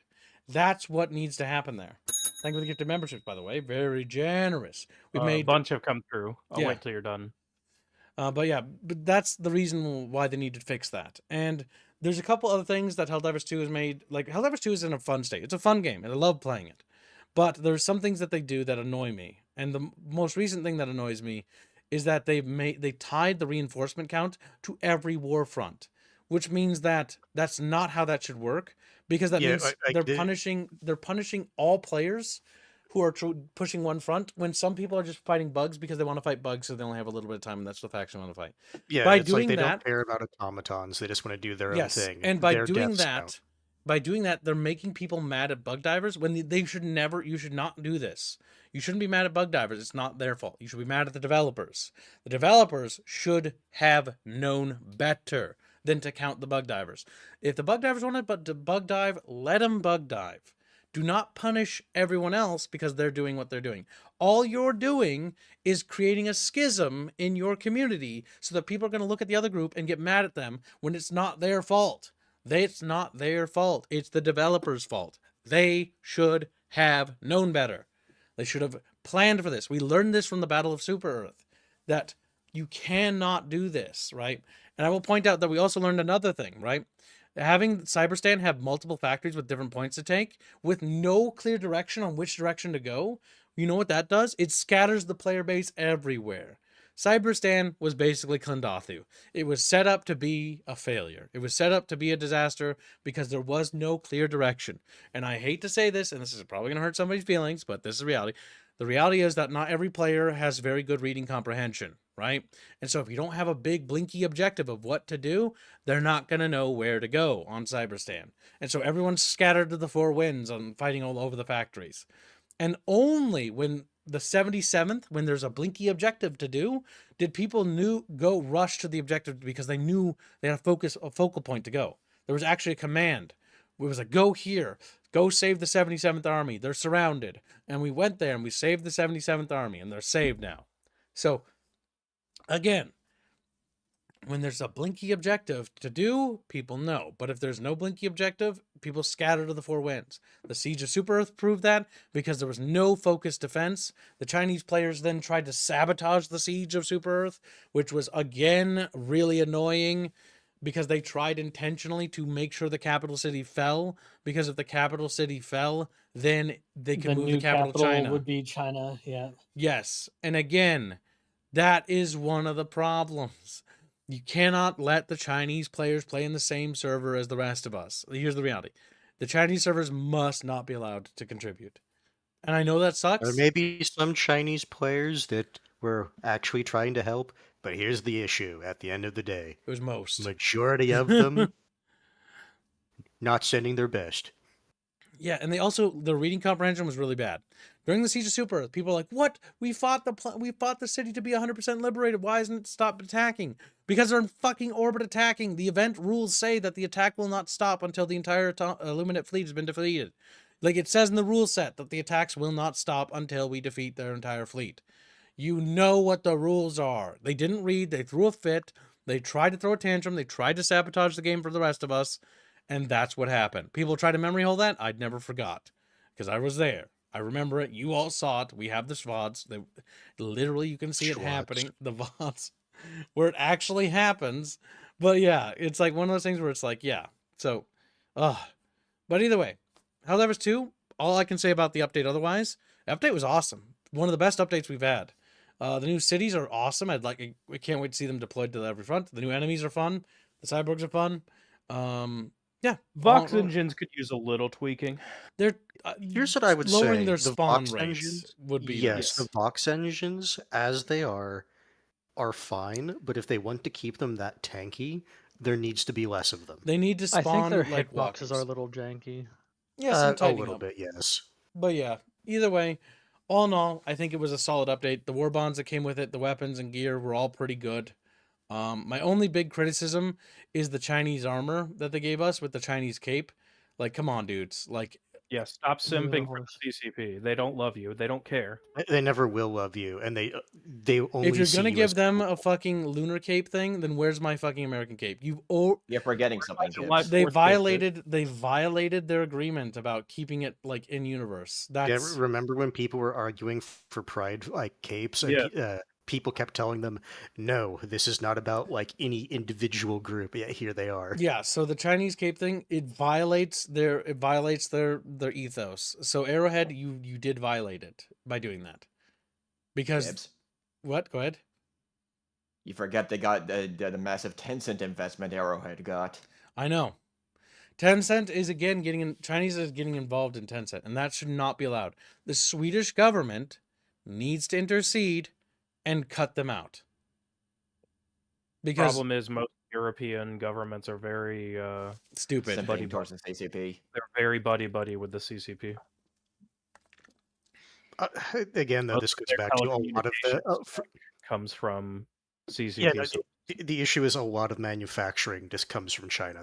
That's the Because the issue at reality end is of that that breaks the tenet of the game. The Chinese armor was raved by people with the posts of the tank standing in front of the thing. I'll go the get Tiananmen it. Square scene. Yes. Yep. Yes.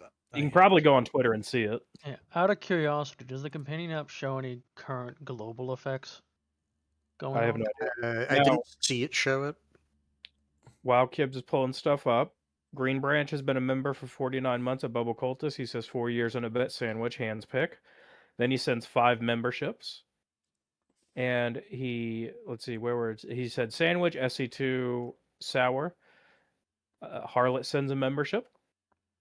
Rifford sends a membership. He sent 3 memberships to do Artemis Choice, which got him a bucket fish on High Life 2. And I put it to sour as well. And then we should be caught up. That makes the weekly, by the way. Mm. We Not- are 160 away from the stretch goal for the week.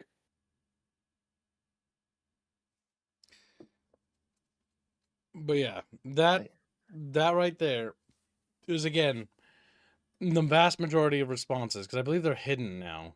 I'm not entirely sure. No, they're not. No, I don't think Twitter hit any of them. Yeah.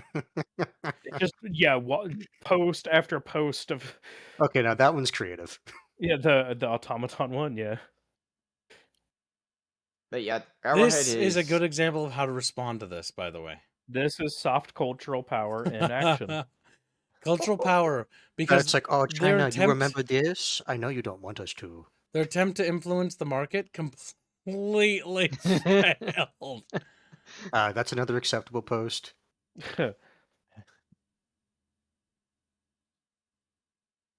But not to kick a dead horse, as it were.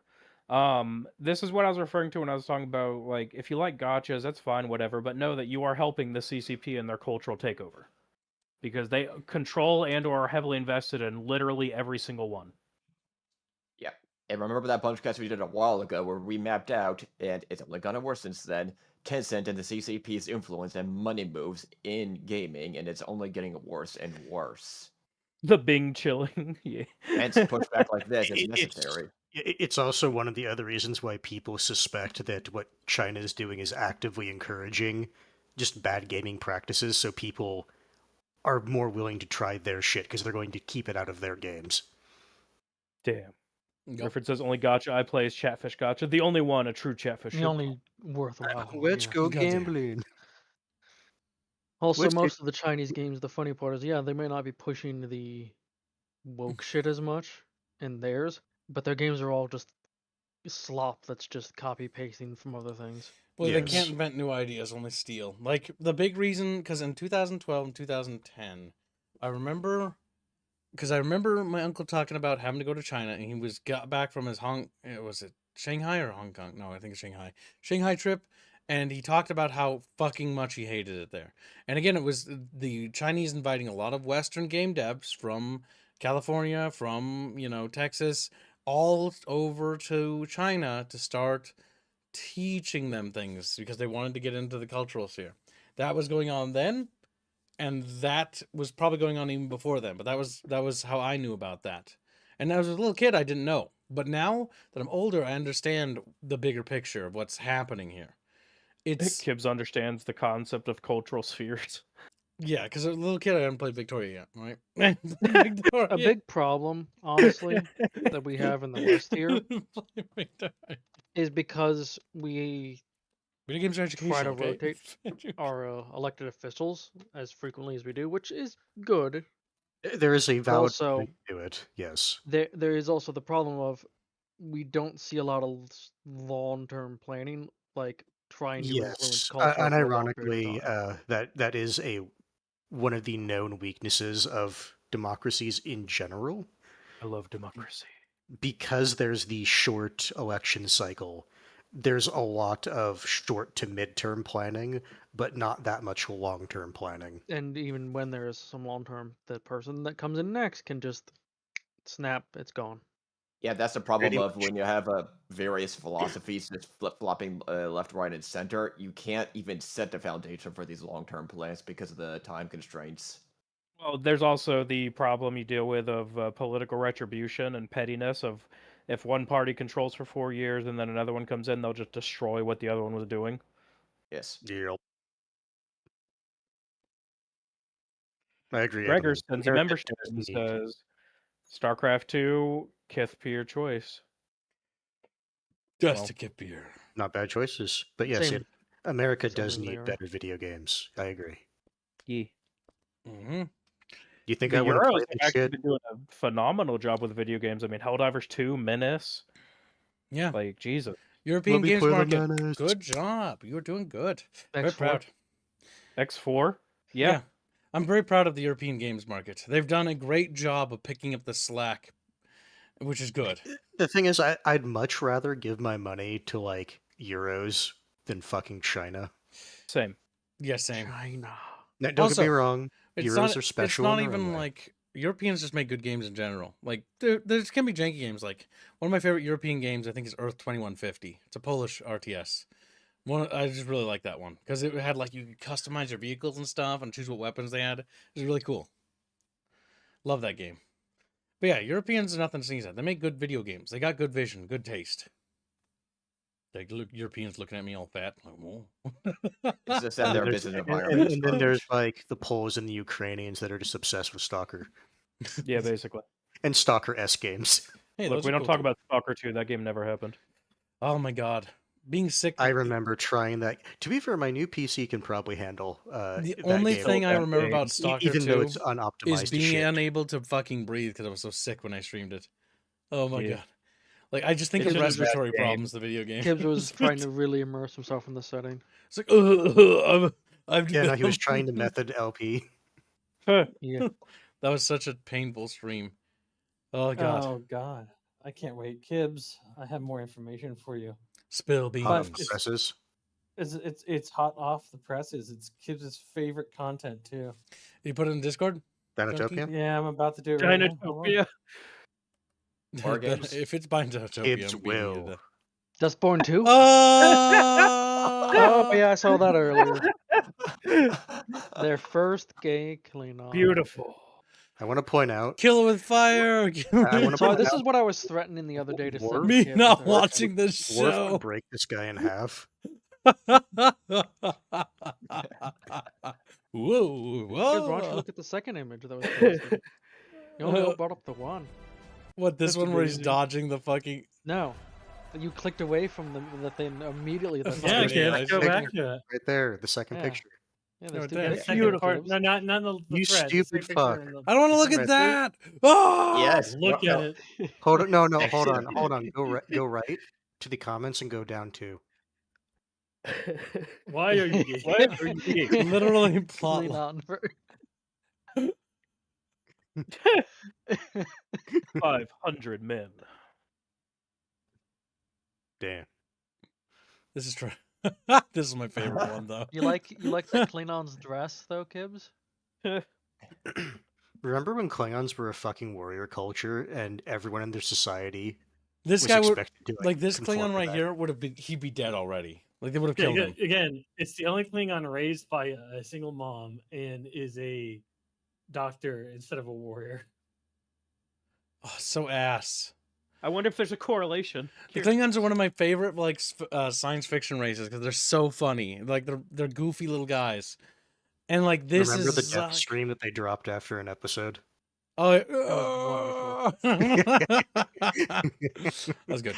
That was good. Klingons are cool. They got cool derpy ships, and they got this dumb warrior culture that makes me smile.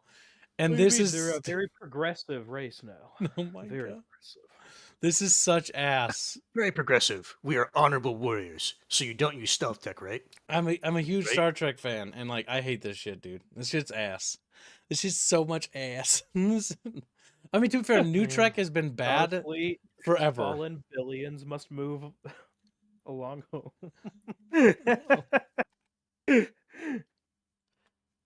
Nice.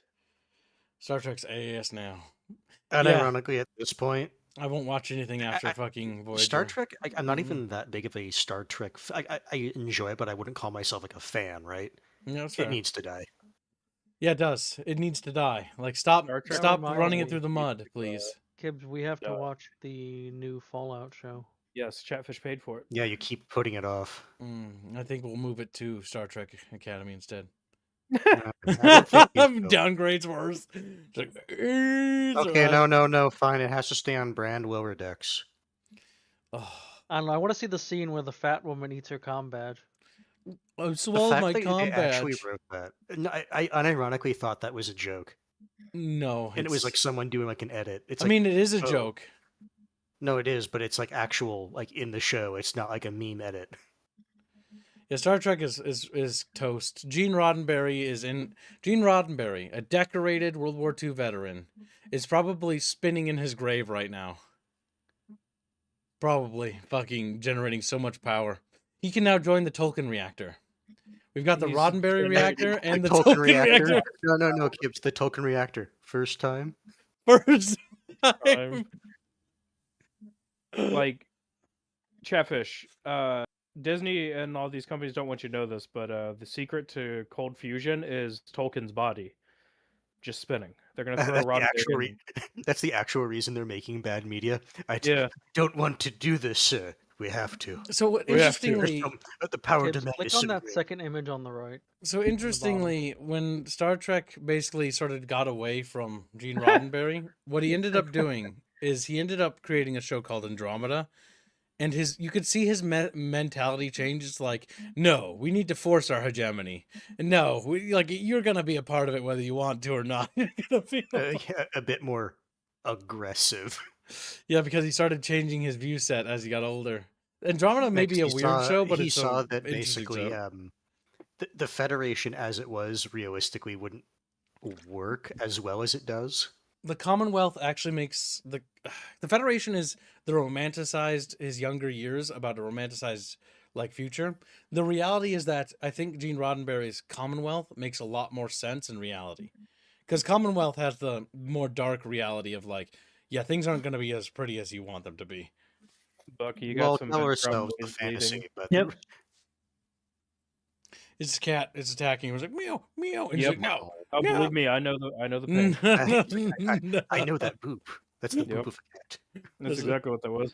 The squirrel's just like buried under cats, screaming. Look, he's got an orange cat. I know that pain too. It's orange. Oh fuck! It's a tabby. I Yeah. don't have a orange cat. I have a Don't black you worry. cat. Oh, Whatever, It's same one of difference. Salah's. You hear the spray paint can. They look at you from the Do you have corner a with their little Bombay fucking cat? glowing eyes, like. And Bombay cats are adorable. No, I have an asshole cat. I have an There's asshole. a difference. It's the average cat. Might still be a Bombay. It's an might be. asshole cat. DS9 was the best in my opinion, says Ashley. Here's what I would say. DS9's I good. like DS9, but it's not really Star Trek. In terms of the hopeful themes, because you can start to see as Star Trek went on, those themes of what Gene Roddenberry wanted started to shift, right? And then after Star Trek ended and he moved to the Andromeda show, you can see a very different tone. It's very more aggressive and more assertive and more violent. And that's because I think the reality is that I think Gene Roddenberry's like his romanticized vision of what the future should be after World War II, was like the reality is of what it will be. Because it was shifting. It's called the Systems Commonwealth, Commissars are. It's actually pretty cool. It's basically just the Roman Empire, but in space. But yeah, it's unfortunate for this to happen, but I mean, mark it down in another line of American IPs that have been molested. Yep, another American story, another American IP, completely Hey, look at it butchered. this way, Catfish. Star Wars and Star Trek is where we quarantine all the weirdos. At least Dune, the worst we have is Zentria. Or Zentria, No, whatever. if you're going to talk about weirdos, let's bring Zendaya. up... No, if you're talking Like about... none of us can remember a stupid Let's name. bring up Doctor Who. Oh, Well, yeah, God. but that's British. I expect it to be cringe. Damn. To be fair, it was pretty consistent until, relatively recently, for the same reasons. Doctor Who is fun. You want to show Chad a a while. sneak peek? Yeah, sure. What? A sneak squeak. Never mind, it's done. Where is it? Channel assets. Which chubby artist? Salah finished. Channel assets. Oh my God. All right, that's pretty good. It's a fishling, Lester. Yeah, that's pretty good. Who's that on the back though? It's Mamu, I think. Yeah, I know. Is it? Yeah, you can kind of tell. Yeah, you can easily tell the ridge of the helmet, the little side plates, and the weapons mount. Oh, up on the Humvee. Nice. Yes. So if you remember, this is from StarCraft 1 chat. It's a fishling, Lester. They when shouldn't- they first encountered the Zerg after they hit the Yeah. Zergling, yeah. Oh, shit. I love you, Sarge. His look of just beautiful. disgust before they die. StarCraft 1. By the way, canonical to how all Southerners talk. Oh, such a good story. But yeah. Thumbnail's done for StarCraft 1. And you're damn right. Any StarCraft thumbnail I'm going to intervene in because I know the lore. And I'm going to make sure it looks super good. This one's beautiful. Hold on, Kibbs. If that's the case, why is the Zerg not trying to, reseed the planet? Damn. So then, since the thumbnail is finished, that means that Brood War will be entering production soon, chat. I will probably give it a week now, and then I'm gonna give it to the Sally Man. Wow. Rare Fox has been a member for 37 months. Kibbs, why don't you read that out? He says, Chumba's looking mighty preggers over there. Is it one dad, or is it like a cat, where if many dads joined in on the fun, the pups are a different mix of everything? That was truly rancid. That was really You know, Bino Well, was you're complaining thinking like, about "Oh, it I get through down my now. queue and it doesn't go down." I think I'm gonna just assign all of these upcoming thumbnails to Bino. Death to Bino. Death to Bino. Castovic, you're not a Southerner. You're in Virginia. Fight. Virginia is below the Mason-Dixon line. Yeah, they're not real Southerners. Come on now. Oh, okay, hold on. Next, we're going to be saying it's not real communism. No, it's just that's the reality of it. It's like saying Florida's a southern state. Come on now. Yeah, it's in its own jurisdiction. Yeah. All right. So, next article.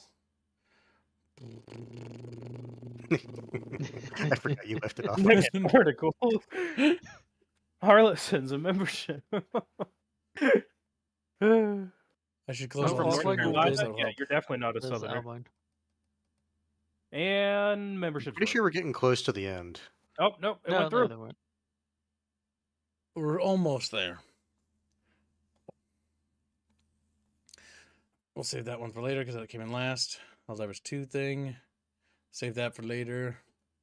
Oh, have you covered the Steam horse? Well, We done. talked about event that thing? earlier. Yeah, we're getting there. We're getting there. Hold on. Jeff Keighley is retiring as the CEO of. Oh no, sorry. I was like, what? Jeff Keighley is getting bored. I was about to live say, on TV. Gibbs. It's That- Jeff Keighley. I know, he says. All right, so Phil Spencer is retiring as the CEO of Microsoft Gaming effective immediately. I mean, he's been shit. But the person replacing her is Indian. Are you shitting me? Do not redeem. Sorry. So, Not even worse. do not Oh, yeah. redeem. Not only that, she has no gaming cred. So her only Asha experience- Sharma from Microsoft will take over as CEO. So isn't this the woman whose only experience is working with AI a little bit Yes. on Yes, like and, Instacart, look at and the- then she look got at the- put into this? Look at the first comment beneath this. She's currently the president of Core AI at Microsoft. The AI that's been laughed at and shat on by the entire AI community. Ah, because it's good. so So garbage. Microsoft's gaming department will go further into flames. All right, that's okay with me. Fuck it. Let the whole thing burn down. I don't care. You already fucked up Halo enough. I don't care anymore. Also, there was a new Halo announcement, wasn't there? A First Contact movie. Somebody go grab that, please. Gentleman saying she's also gone. She just left. Wait, what? Asha Sharma from. Bond. Oh Sarah no, Bond, Sarah right? Bond will depart Xbox. okay. Yeah. Yeah. Who's Sarah Bond again? Remind me. Her name is familiar to me. Fuzzy. President of Xbox, if I Mm. remember right, because okay. one of the people under Phil Spencer. So Sarah Bond was the black hire or whatever Oh. that didn't know how, never played video games. Oh yes, and was her. hired Yeah, specifically because she was a diversity hire. Okay, yeah. She had the ugly haircut. I remember. Yeah. Sorry, do not redeem the Microsoft sub. So the thing with Halo I'm seeing directly from Halo Waypoint, the only news is they're talking about a fan film, Halo First Contact. Oh, it's a fan film? Okay, never mind. I don't know why, but I thought that was like a real movie, AAA production. I only saw bits and No, pieces. looking at the screenshot, they're actually in Halo gear, kinda. So like, It's probably fan made. people actually cared about it a little. Yeah. So And so they're gonna fucking grift off the fact that it's good, is what they're gonna do because of Microsoft. Look, we're grifting off our fans. yeah. Our fans produce good content. Look at that. Oh, did you produce anything? And if there's interest you in it, now we're gonna say we're working on other thing and DMCA the people that made it. Also, we're in gonna sue you, 2022 white pigs, for fucking In making it. 2022, Sarah Bond received a visionary award from GamesBeat for her contributions to the industry. Oh, contributions. Let's see. What has Microsoft Gaming And really done in recent years? October 26, 2023, she was promoted to president of Xbox. God damn, they really just like hand out medals to them fucking selves, don't they? Like that Obama Yeah. meme. They do like to jack themselves off. It's yeah. like, here's your fucking Medal of Honor for being the best person ever. It's like, thank you. It's literally the So- Obama meme. In February 20th, 2026, Microsoft CEO Satya Nadella, a really English name apparently, said Good, that they're more leaving. Indians. Yes, the entire so what's happening is the entirety of Microsoft and Google are being staffed by Indians, who are then bringing in other Indians to steal all of the fucking jobs. Intentionally. Beautiful. Yes. But not even like just the jobs, parasites. also like the tech and just trade secrets in Yes. general. And they're offshoring all of the tech and the trade secrets to India. Yes, India is moving all the unironically operations. not our friend, mind you. Not according to the current administration. India is bad. India's been bad to us for a long time. Like, though. unironically, Microsoft does need to clean house. And like, here's the thing: if they actually want to work in Microsoft, that's fine. But this fucking gay shit of we're going to steal your trade secrets and then basically make Indian Google is like fuck off. Okay, so one thing, Microsoft cannot clean house. The highest positions in all of Microsoft are staffed by Indians. Microsoft's a lost cause. It No, I is. know. That's why, like, Look. this Steam OS, if it takes off, would be our like next best hope. It's a bit of copium, by the way, to fucking even say that. It is. But it's all we have, my boys. It's all we fucking got. It's okay, don't worry. I saved good news in this stuff, so don't worry, chat. So do you think that we'll find Saved good actual feces in the code now at Microsoft? Is that what's been I displayed in Windows expect- 11? I mean, that explains our So what- fucking performance. What I Yes. expect to see in actual code is random bits of dialogue in there, like Huh? comments, basically saying, like, just direct comments from Chat GPT. Yeah. That's what I expect. No wonder why I want to push Like, AI so like- hard, because they don't want to actually Like literally, I speak fully English. expect to see this code will help allow you to do blah blah blah blah blah blah blah. Fuck. If you have But any other kid, questions, that's the please issue. ask. The AI department is staffed by Indians as well. I know. It's all No, no. fucked. Bucky, fix it. Do your use glowy magic. Start shaking them. Okay. Glowy magic. Blowing magic all of a sudden. Okay. India sinks into California the is sea. no longer a part of the United States. What did you Look, I do, did what I Bucky? could. Careful what you wish for, Kip. Use Careful glowy what magic. you- Who do you think's bringing all of them over? You came to me because you wanted results. Look at him drinking his little coffee cup on his little smug face. So what? Yeah, he doesn't care. He got his money. He got Bucky, you little traitor. You little enemy of the state. You little. I was talking about Phil Spencer, not Bucky. Oh, I thought he was the traitor. But that's true. Phil Spencer is a little fucking tard. God, he looks like such a hack.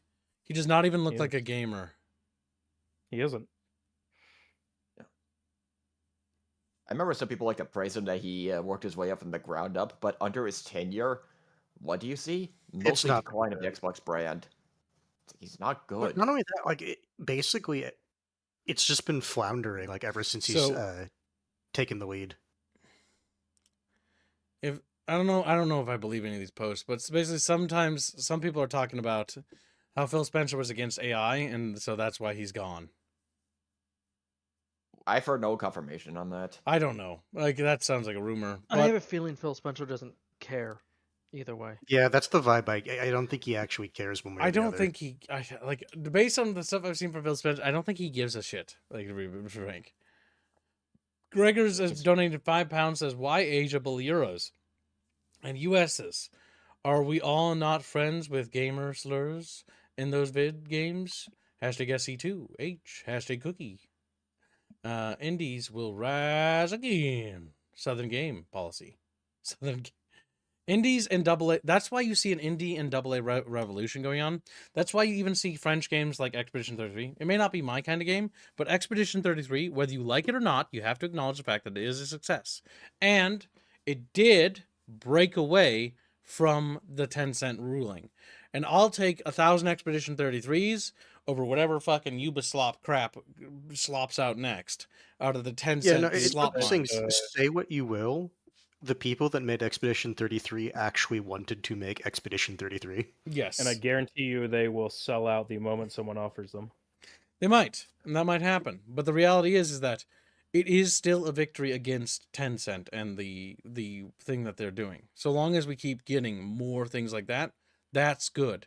No matter what, and no matter how you slice it, it is much better than the alternative. And the alternative is a Tencent like hegemony in the cultural sphere, and that is unacceptable. That is literally worse than death. I can't believe we're allying with the French again. Listen, French, any day. I'll take French. Way. Also, most of the French people I know are actually pretty chill, but that's probably because I only know the chill ones. They always say bad things about the other French, too. They say bad things about the other. It's a pastime of the French to say the other French are ruining the French. It's like, that French is bad, but me good French. And then you pat him on the head, he's like, yes, yes. Yeah, and he clacks away. So He horns away. I'm just reminded of that stupid poll that was going around where it's like, would you rather be neighbors with like an Indian or a Mexican? And the Indians were not happy about the result. Mexican any day. Mexican any day. I choose nuclear war. Oh my god. Chooses the worst option, just death. Yeah. Oh, my organs. The only winning Given move, me an option as bad, thanks. the only winning move is to not play. Yeah, but No, you the only might winning luck move out. is It from a might nuclear be war. it might be like a good one. Like, you know, one of the I'm so funny.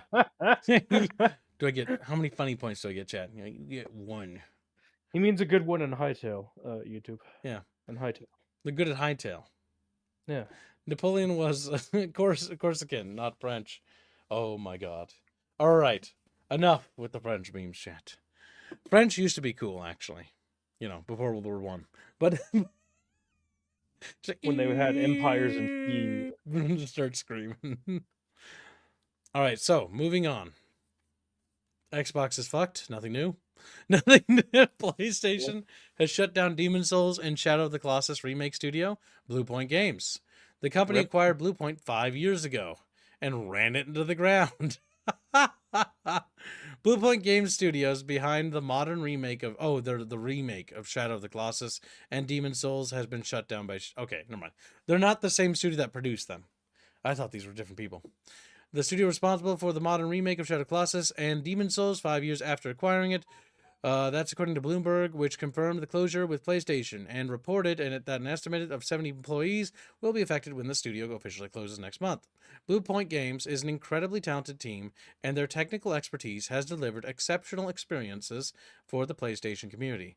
A PlayStation spokesperson said in a statement to Bloomberg, "We thank them for their passion, creativity, and craftsmanship." Go fuck yourself.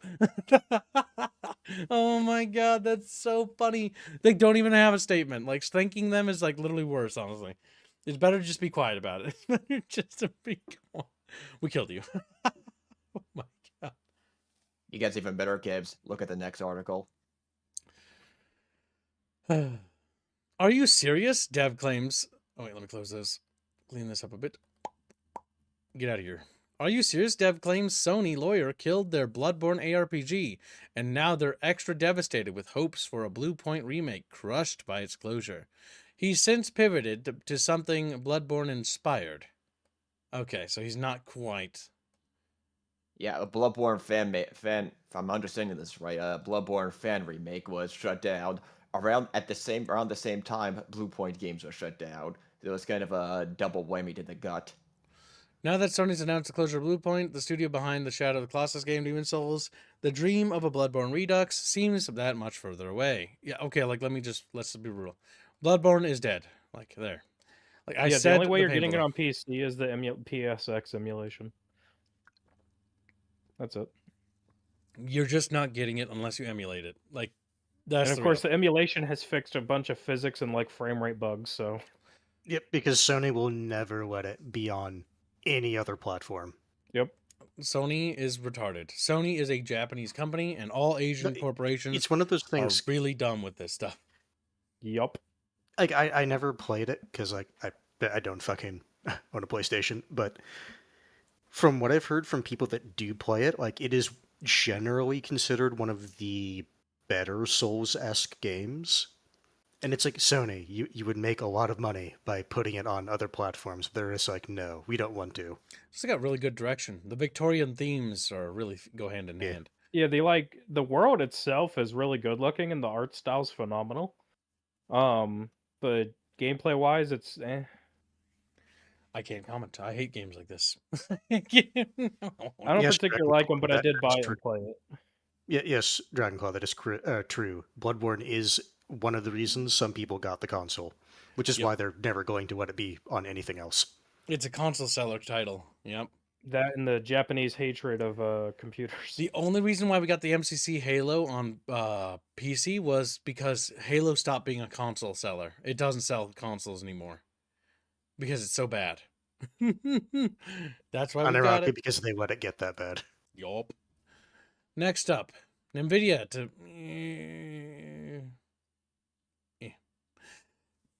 sell Meta millions of chips in multi-year deal.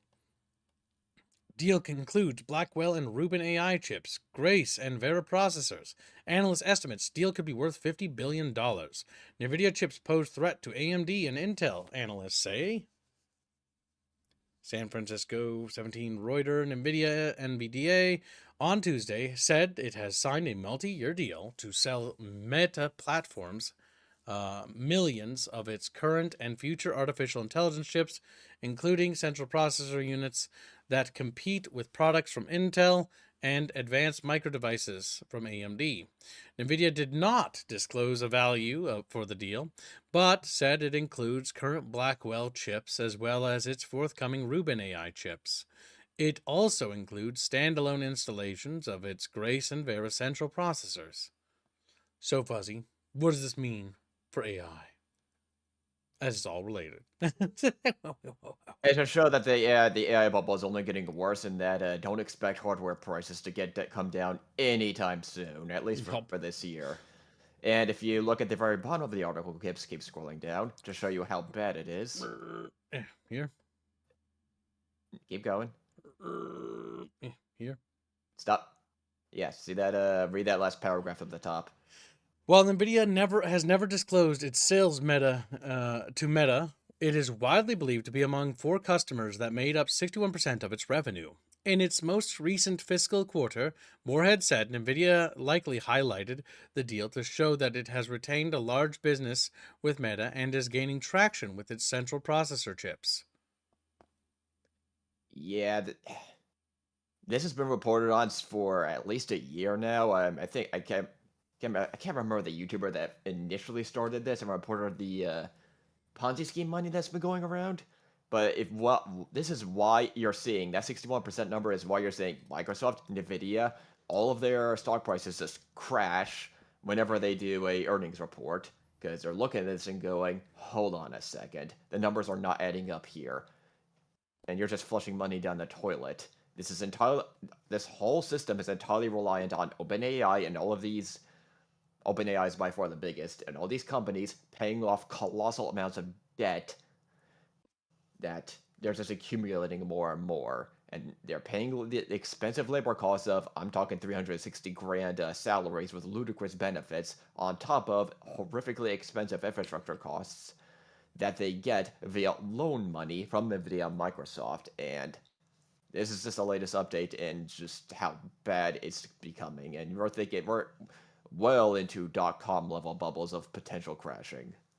So here's the thing. Unfortunately, the AI bubble won't burst because the U.S. is treating it as a defense industry tech. So Maybe not for certain industry techs, but for private sectors like OpenAI, that weakness is clearly there. OpenAI probably will burst. I don't think they're doing any government contracting, but companies such as Google, Nvidia, Microsoft, they all are. They're not going anywhere. Chatfish are discussing the wonders of frame generation. Yes, let's Oh, God, generate fake it's so frames for bad. your video game. It's like, so Yet the the fucking frames I actual see play aren't real. rate. Yeah, the actual play rate. That's just what I'm calling it. That will still be S. Yeah, it's like frame generation. Let's compensate for the fact that a game is poorly made with fake frames that aren't even real. So that If it's you, to fill in the leg lost frames in between each frame cell. Yeah, if you compare the just actual hardware performance of the NVIDIA 3000 series to the 5000 series, not counting AI because that's gay, there's really not that much of an uptick in actual performance. Yeah. And that's what, a 4-year generation gap between 3000 and 5000, something like that. Yeah, to be real, when I upgraded to the 4090, I didn't really notice a notable difference either. I only did that because that was our last PC upgrades because we were building a new PC for streaming purposes. Mm-hmm. And to be frank with you, I've never really felt like it was a particular big upgrade from my 3090 or I think whatever it was. It didn't feel like there was any notable differences. Games ran about the same.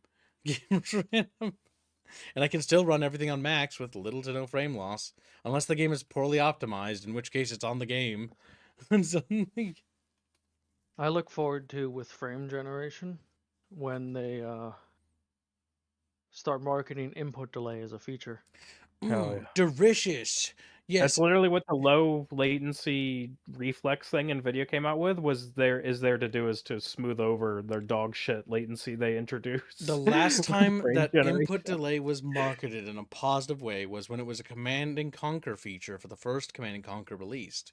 And it was marketed in such a way that it was supposed to be that when you clicked a unit and gave it an order, it was intentional. It wasn't because the game was lagging. There was a few second delay because it was your unit receiving your order and simulating the response lag from them processing your order, then moving to the destination you clicked on or firing on the target you to fire on. It was removed after the first batch. They realized that was a stupid mechanic. Because that was just ass. Oh, that sounds so cool on paper until you play the game. A lot of things sound cool on paper until you try them. Oh, Chatfish. Anyway. Yeah, as Catfish pointed out, that's one quick point. Yeah, the government contracts and military projects are not enough to keep the AI bubble afloat. It'll and burst. Because they're publicly traded, we have the revenue. It's not even close. They have other AI projects and other sources that's away from NVIDIA, Intel, and just... It's not enough. It's just not even close to being enough. NVIDIA... Will the companies disappear? No. They won't disappear, but will it downsize and downscale similar to the .com bubble? Yes, and what's likely to happen is all this investment that's just not being paid for, you'll see the weak investment collapse and congest onto the ones that actually provide business needs, and they'll just eat up all the demand. Yep. Because they decided not to be stupid with their money and blow up in size to where they can't sustain themselves. All right. Next article. Sony could delay PlayStation 6 to 2029 amid global memory crisis. Remember that time when people were saying, I remember when Bucky pointed this out to us last year, early spring, when this thing was happening. And there was a ton of people that were getting on Bucky's case about this that were like, oh my God, you're just making shit up. They're really off the mark with this one. They're really off the mark. And that person has been so silent. And I just find it so funny because it's like, yeah, because the reality is that, turns out that memory crisis thing is real. See, I think this is also affecting the Valve Steam Deck.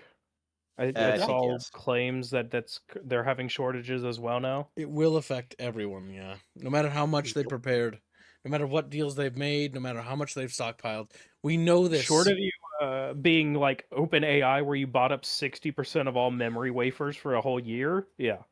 Yeah, to add on top of that, Western Digital and what was it, SanDisk? Both of them have their entire supply, if I recall, almost an entire supply or an entire supply of hardware eaten up for this entire year. So Crucial also exited the industry. Yep, the consumer market. Yeah. So here's the big issue. Not only is it that contracts are all bought up, but even people who like companies like Valve who had long-term contracts over like 2 years ago for the certain amount of RAM or whatever, it is actually cheaper to cancel on Valve's contract and pay the penalty than it is to sell the RAM. Yep. So they will cancel the contract and then sell the expensive RAM to make more money. Mm-hmm. So yeah, basically the upcoming PlayStation is going to be affected. This is why the death of consoles is also going to be expedited, by the way, faster than it was happening naturally. Mostly due to the fact that the memory crisis is coinciding with the collapse of the console market as a whole. Because as time goes on, more and more people are either shifting to handheld devices like the Steam Deck or the Switch, and most people are switching to some sort of home entertainment system. People still buy PlayStations and Xboxes, but like they don't have a big market share like they used to.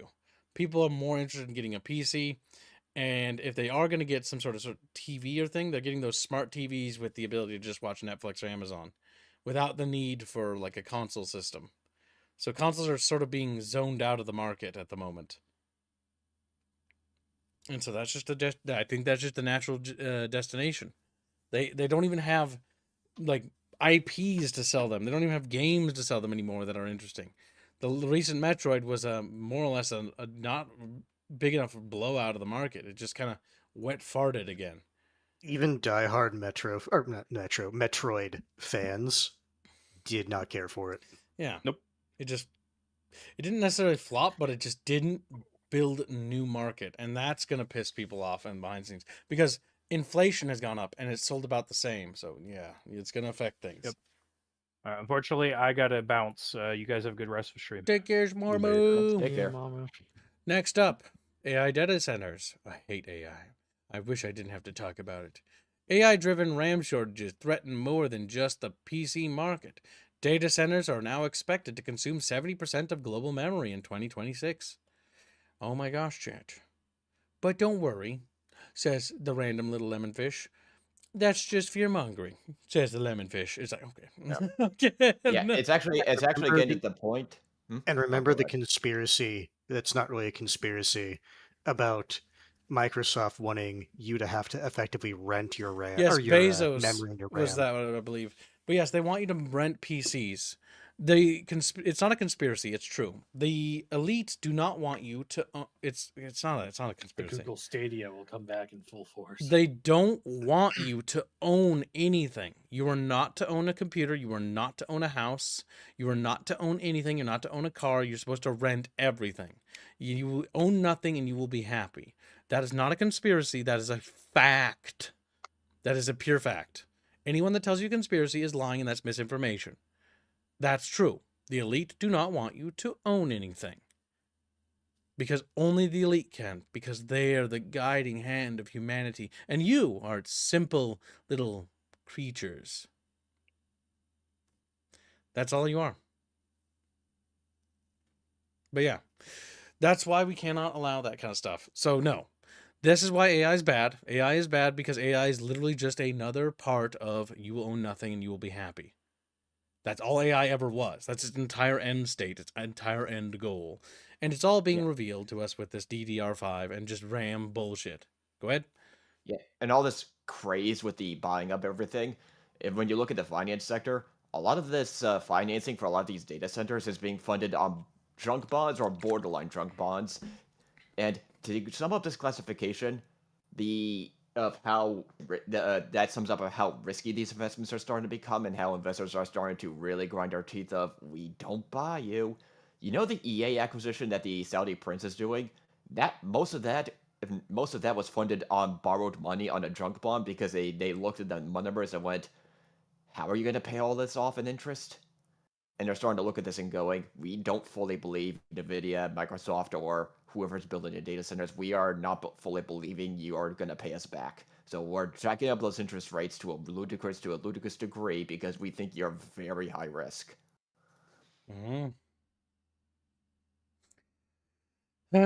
Next article, unless anyone has any further points. And not only much more to say. The true. Oh, we already covered this. Go ahead, Bucky. The true what do you call it? Conspiracy is that all of these data centers are just cover for the United States military buying up all the RAM so they can make suicide drones for the next war. That's the true. As cool as that would be, and as justified You know what? as that would be. But the thing is, though, that does track as there is historical precedent. Like in World War II, when they bought all of the the little filaments that they, copper and everything else. Yeah, so they can do those like detonation fuses. Yeah, it's a nice conspiracy, but suicide drones don't really need that much RAM. It's an they don't. It's very they just positive need to go forward conspiracy, is what it is. Yeah. But that's the only real conspiracy that's out there. Phil Spencer retires as Microsoft appoints. Okay, we read this. Unless we already covered this. Yeah. Yeah, it's the same thing that we already talked about. Just did a different article. Discord voluntary pushes mandatory age verification despite recent data breach. That's not the thing I was looking for. Age verification vendor persona left front end exposed. Researchers say, there we go. Researchers investigating Discord's age verification checks say the Discord, they discovered, an exposed front end belonging to Persona, the identity verification vendor used by Discord. It revealed a far more expansive surveillance and financial intelligence stack than a simple teen safety tool. A short while ago, they reported, Discord will limit profiles to teen-appropriate mode until you verify your age. That means anyone would want to continue using Discord as before would have to let it scan their face, and the internet was far from happy. To analyze these scans, Discord uses a biometric identity verification startup Persona Identities Incorporated, a venture that offers Know Your Customer KYC and anti-money laundering AML solutions that rely on biometric identity checks to estimate a user's age. To demonstrate the privacy implications, researchers took a closer look and found a publicly exposed Persona front end on a U.S. government-authorized server with 2,456 accessible files. You read that right. According to researcher Celeste, the exposed code, which has now been removed, sat at a U.S. government-authorized endpoint that appears to have been isolated from its regular work environment.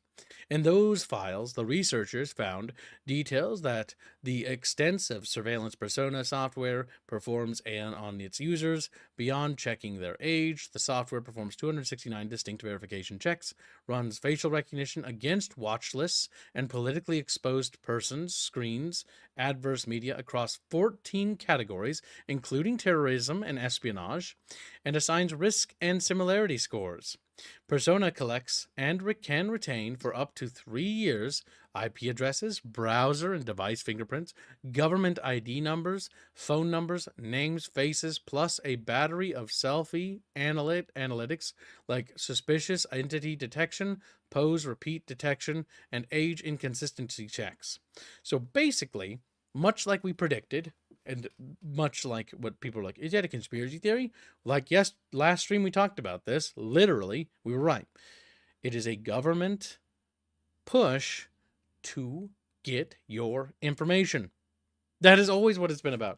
They don't care about children. There's never been about children. They use children as a shield. Again. Yeah. Anytime any group says, like, we're the, like, whatever group for, like, children's welfare, a lot of the times, 99% of the times, it is never about children's safety. It was never about children's safety. I'm going to help you, Kibbs, a little here. Go ahead. Look at the article I linked in the chat. Pull that up. Well, you pulled it up. The rule of thumb remains unbeaten. To find out what a thing is actually about, it's going to be the opposite of whatever its name is. Yes, essentially. Practically. Yes. Also, there was a donation through Stream Elements from Anonymous that just says DMs. What? For $3.33. DMs from me? I don't have any DMs. I don't know. It just says DMs Yeah, like, he has as much information as you do. from anonymous. What was the amount? $3? $3.33. I don't. Who knows? I don't Maybe see a maybe DM. the true joke is they sent it to the wrong person. It was half an hour ago. Yeah, well, whoever it was, I don't have any DMs. The only last one was from Prav and Gruncha Buncha, and then Blake, who sent me a World of Warships meme. Who sent me a World Probably, of... let's just say it was Blake. Yeah, okay. $3 from Blake. He finally donated after all these years. Oh, Yeah. check your DMs, kid. But yeah, so... All right, this is Bucky's article. Roblox, Reddit, and Discord users compelled to use biometric ID system backed by Palantir co-founder Peter Thiel. I love that they use Palantir as a thing, by the way. That's amazing. The issue is it sums up what they I know, want it's to do. just like they chose a cool name at least, so I'll give them that. Peter Thiel, co-founder of surveillance and data analytic company Palantir, is a major investor in Persona, the age verification provider used by major platforms including Reddit and Discord. Thiel's venture capital firm founders led Persona's $150 million Series C funding round and $200 million Series D funding round, backing the rapid expansion of the US-based identity verification company. Following global pushes for age assurances by governments, Persona is increasingly being used by major online platforms to carry out biometric age checks. This means UK users may be required to submit facial scans in order to access core internet services. Peter Thiel's Palantir has previously provided data analytics tools to U.S. Immigration and Customs Enforcement, ICE. Oh, maybe they're based. Who knows? Palantir has also partnered with the Israeli Ministry of Defense and to provide data on AI capabilities supporting military operations. I don't know. Their base meter's going up, Bucky. What are you doing here? Their base meter's going. So funny. Thiel's investments networks could also draw on scrutiny due to past business and financial relationships involving convicted sex offender Jeffrey Epstein. Now that is a terrible human What being. was that about the base meter, kids? The base Sorry, I meter couldn't has hear now you. been shattered. So you're saying he was really based? I Hear understand. the glass shattering sound effect soundboard team. It's like, ooh, Jeffrey fucking Epstein. Oh my god, talk about one of the worst human beings. All right, so in the UK, Palantir has faced political controversies over public sector contracts, including scrutiny linked to political figures such as Lord Mandelson's, and questions raised in reporting about lobbying influence and defense procurement discussions, including around NHS and Ministry of Defense Technologies. God damn, they really are just a terrible company, aren't they? Growing public concern. UK users are increasingly worried, you don't say, their situation's really bad, about being required to hand over biometric facial data to US technology companies. I mean, you're already fucked by your own country. Why not let other people fuck you too? In order to participate in mainstream online platforms. Many users let may us get a be finger in the British public. unaware of the investors and financial networks behind the identity infrastructure now being embedded into everyday internet use, and the links some of those networks have to wider surveillance, defense, and intelligence ecosystems. Open rights groups are calling for the right to choose between multiple accredited and age verification providers, non-biometric alternatives wherever possible, full transparency over who processes biometric data and how it is used. They'll never give us that. Clear limits on retention model, using training use and onward sharing. See, the reality is that these people are pushing for good things, but the problem is that The people that are pushing this want a surveillance state. Yes. no. No. I'm not talking about them. I'm the- talking about the open rights group. So the interesting thing is that due to Discord's third-party use of identifying information from age verification, literally Persona can just hand its documents to Palantir. Palantir can store it, and then Persona will delete it from their end, satisfying their statement of what they're using it for. God It's damn. great. It's such And ass. so not only is it like giving Palantir all the biometric data it ever wants, but at this point, like Palantir is getting so fucking big that it is infecting everything. Yeah. Palantir is seemingly like I guess you could describe it as an octopus, with its tendrils getting involved in everything. A Leviathan, if you will. Yeah. Like, that's not particularly A good. new Leviathan. Yeah, pretty much. The real question is what can be done to deal with this? Bucky? He just looks at me. I am all in favor of our new internet overlord. He's chosen I, for one, am in favor of the technocrats. I am one in favor of the technocrats. Wow. Bucky, are you sure about that? Are you sure you don't want to fight and wage holy war against the technocrats? I am all in favor of our new internet overlords. He just doubles down. He's like, please don't hurt me. Please don't hurt me. Please don't hurt. Oh, the reality is that, yes, they are overstepping their bounds and basically stripping away, and they've been doing this for a great long while, but trying to strip away the rights and the animosity, or not the animosity, the anonymity of the internet as much as And possible. the issue is, it is kind of unironically in the government's interest to let them do it, so long as they get access to that information. It's still bad. And that's why we have to... Yeah, that makes it more... That's why you have to quickly convince various elements of the United States government to rise up and start firing cruise missiles at random things that I don't like. Will that work, chat? No? But yeah. So that's not good. That's big bad. There's nothing good to say about that. There's nothing good to say. Chatfish, you need to be strong. You need to be brave. You need to be... Well, maybe the thing that'll be a good segue is a Genghis Kex donation.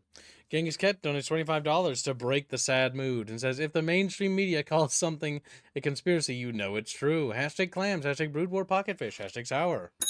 Thank you for the generous I've also donation. decided, chat, that Brutal will be assigned at the end of the week. Okay, so Sunday. To just get the ball rolling. Yep, because we'll be starting the StarCraft playthrough next week. And then we need to get through Brood War. Champa, oh boy. Okay, so what was the positive news you had today again? It's looking Was smaller it and that Richard smaller. just gifted a membership?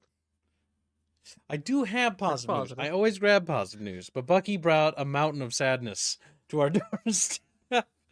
So one of the big things is that, okay, so let's focus on the positive methods. There's only a Kib here. Kib is the center of light in the universe and will guide Chatfish through nightmares. All right, so the big thing here is that when it comes down to this, when you can push back and where you can push back is being vocal, right? The reality is that any alternative is a good alternative to this problem. But the other thing you have to bear in mind is that don't freak out and don't panic. I've seen a lot of people DM me that I don't talk to anymore, saying they're leaving Discord and telling me that, and I don't know why, because we don't talk to each other anymore, but they did. And I'm like, okay, whatever. But one thing I'm going to point out is that if you're leaving Discord because you're worried about these things, the reality is that this stuff is everywhere. They already had your info. They have your info kind of is the everywhere. actuation. The reality is, by making your voice and your presence smaller, you reduce the impact you actually have. That's the reality. Fighting in a war and being in the trenches kind of means you have to stand up, and you are going to be exposed to, you know, getting caught in the crossfire of things, but the reality is we all have to stand up. Like, that's the reality. And that's why I'm not leaving Discord. I'm not leaving any platform that does this, because the reality is that by leaving it, they've effectively succeeded in silencing me from there. It's not that they didn't have the information about who I am. It's not like it's impossible to find out where I live or who I am, you know, and stuff like that. It's pretty fucking easy.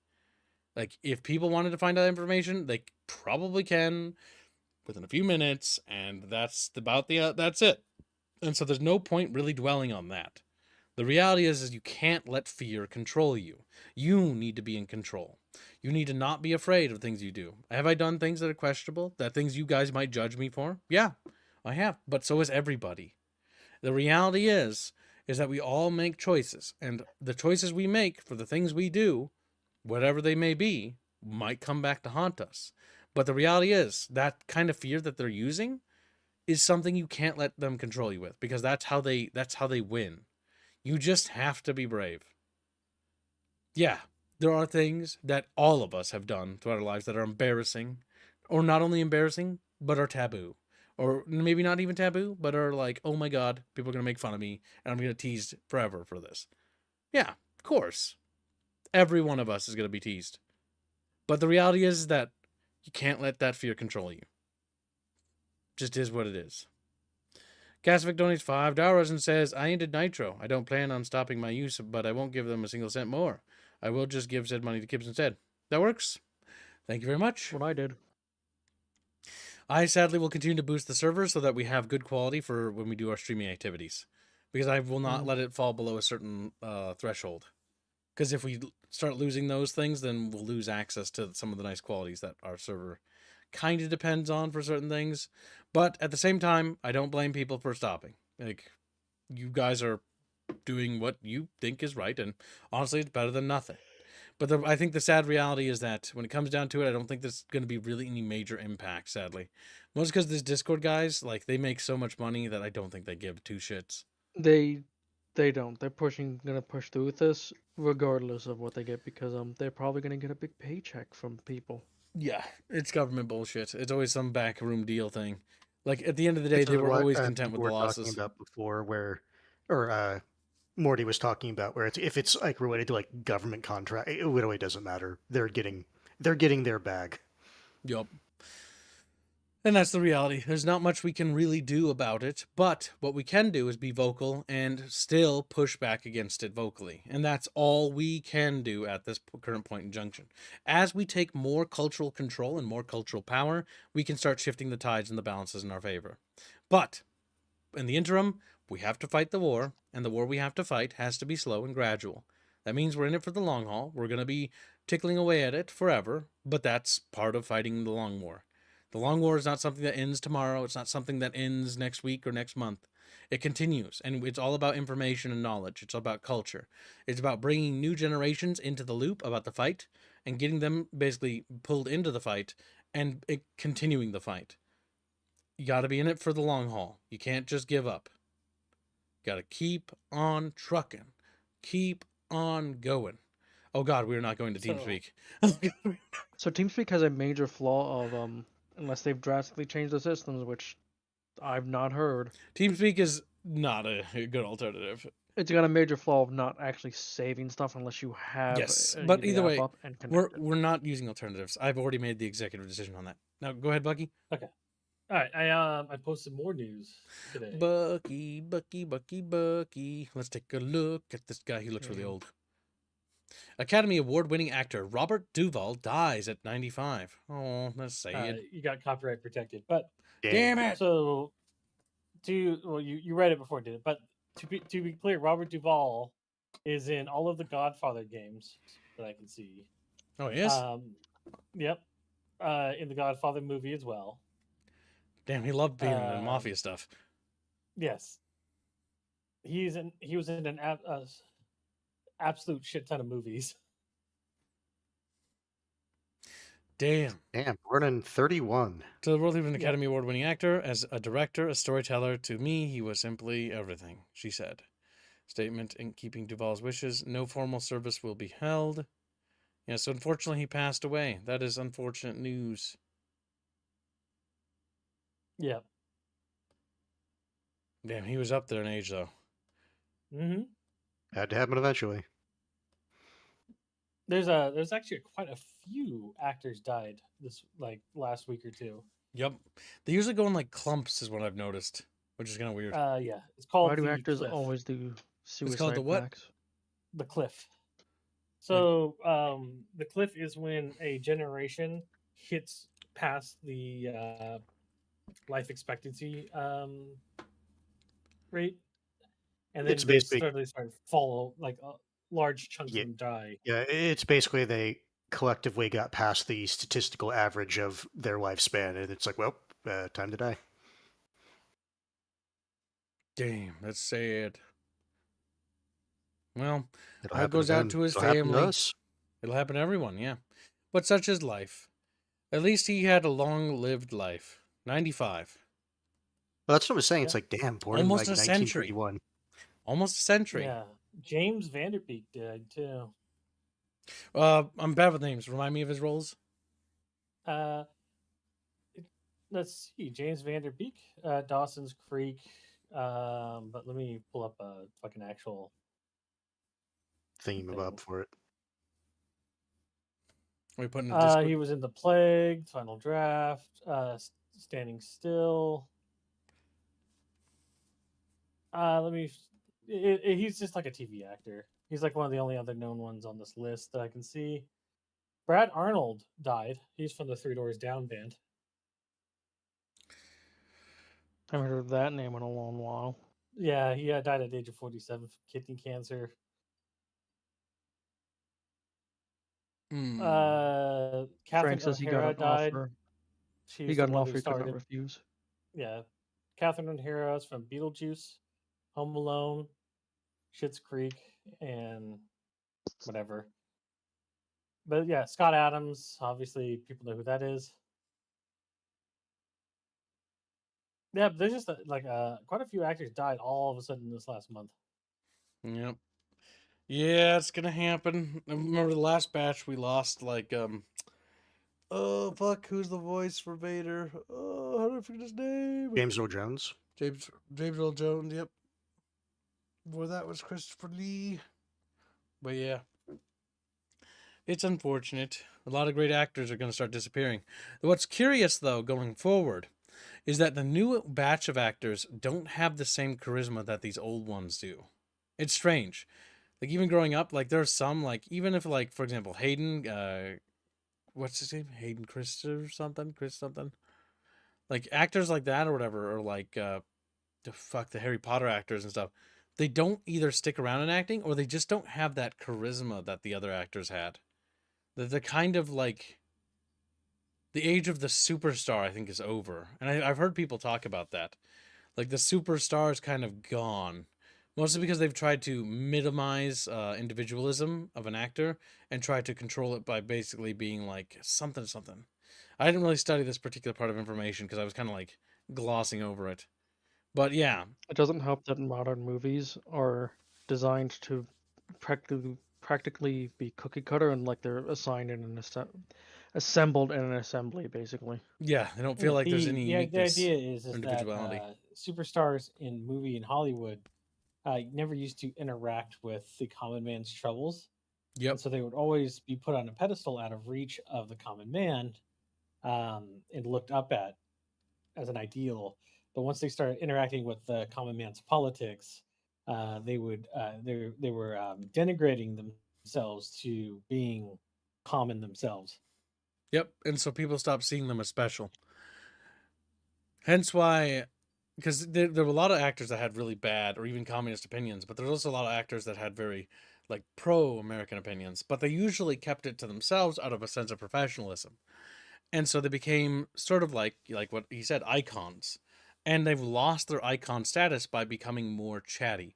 That's why we venerate actors that are more, because as we learn about them, we venerate them based on what our own ethos is. For example, Keanu Reeves is venerated in culture and society.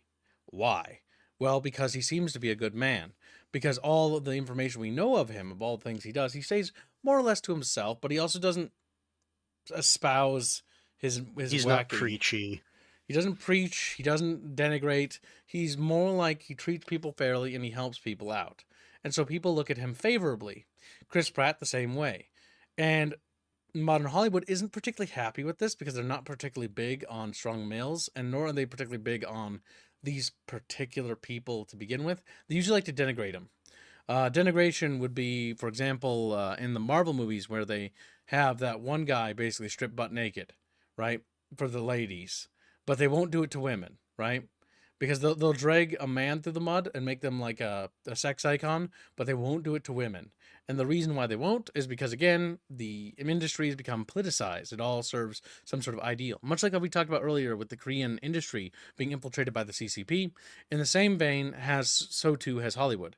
And this goes far back, way back to the Soviet Union, when they had first basically went to go for Red Hollywood. So this is nothing new. It's not a conspiracy, just a mere fact. This is real, and it has happened, and is happening. And so the entire purpose of this is to, again, degenerate a society. Why do you want to degenerate a society? Because you destabilize a society that no longer has an atomic familial structure, meaning that upcoming generations are brought up weak. They're not strong. And that's why an atomic family structure is important. But I digress. You get what I'm saying, Chet. It's a cultural thing, and it's a cultural war. Is what is being waged on this level. It's just like, what? Bigger pictures? And then they explode. Ken Reeves also defended his wife when the media insulted her. Yes. But that's also because the media is one of those things that it's very... the media is what we call a voyeuristic, sort of parasitic sort of entity. It's very disgusting and dirty. It's not something that should be looked at favorably or kindly. It should be denigrated and looked at with disdain. Because journalism, or true journalism, is not only incredibly rare, it's also almost unheard of. I've never met a single journalist in my life, or even seen a journalist, I should say, because I've met very few people that do stuff like that. But I've met or seen very few people with integrity, if that makes sense, in that particular field.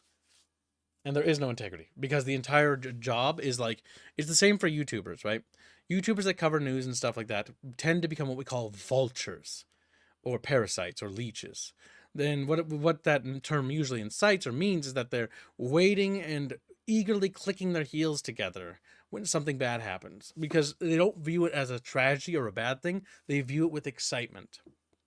The downfall of Star Trek, the downfall of Star Wars, the downfall of another YouTuber is not viewed as a sad thing. It's viewed with glee. And other YouTubers often feel this way. And that's why I quit YouTube a long time ago and then only come back because I was convinced to, right? It's disgusting. And it's unfortunately just how the name of the game is. People are vultures. People are parasites. They click their heels together with glee anytime they see somebody burning. You know, God forbid their family's in ruin, or their fiance did something, you know, scandalous and ruined their future. It's horrible. But people are immediately excited about it and happy about it, want to celebrate it. And that is sad. That is tragic. It shouldn't be celebrated. It should be sad. Ugh, gross. But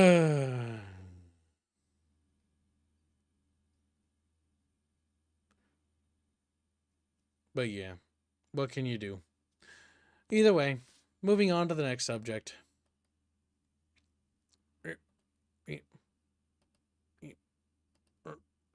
Finally, good news time. Woohoo! How do you feel, Chet? This isn't the horse thing. No. Was there a horse thing? Post the horse thing so we can do the horse thing and we'll do this. I was about to start launching into a tirade. Okay. I will hold my horses. It was topical because we were talking about how Arrowhead bent to the Chinese with the horse Lunar New Year. Now Steam does the Horse Fest. Oh, they don't even call it the Lunar Year. They just call it the Horse Fest.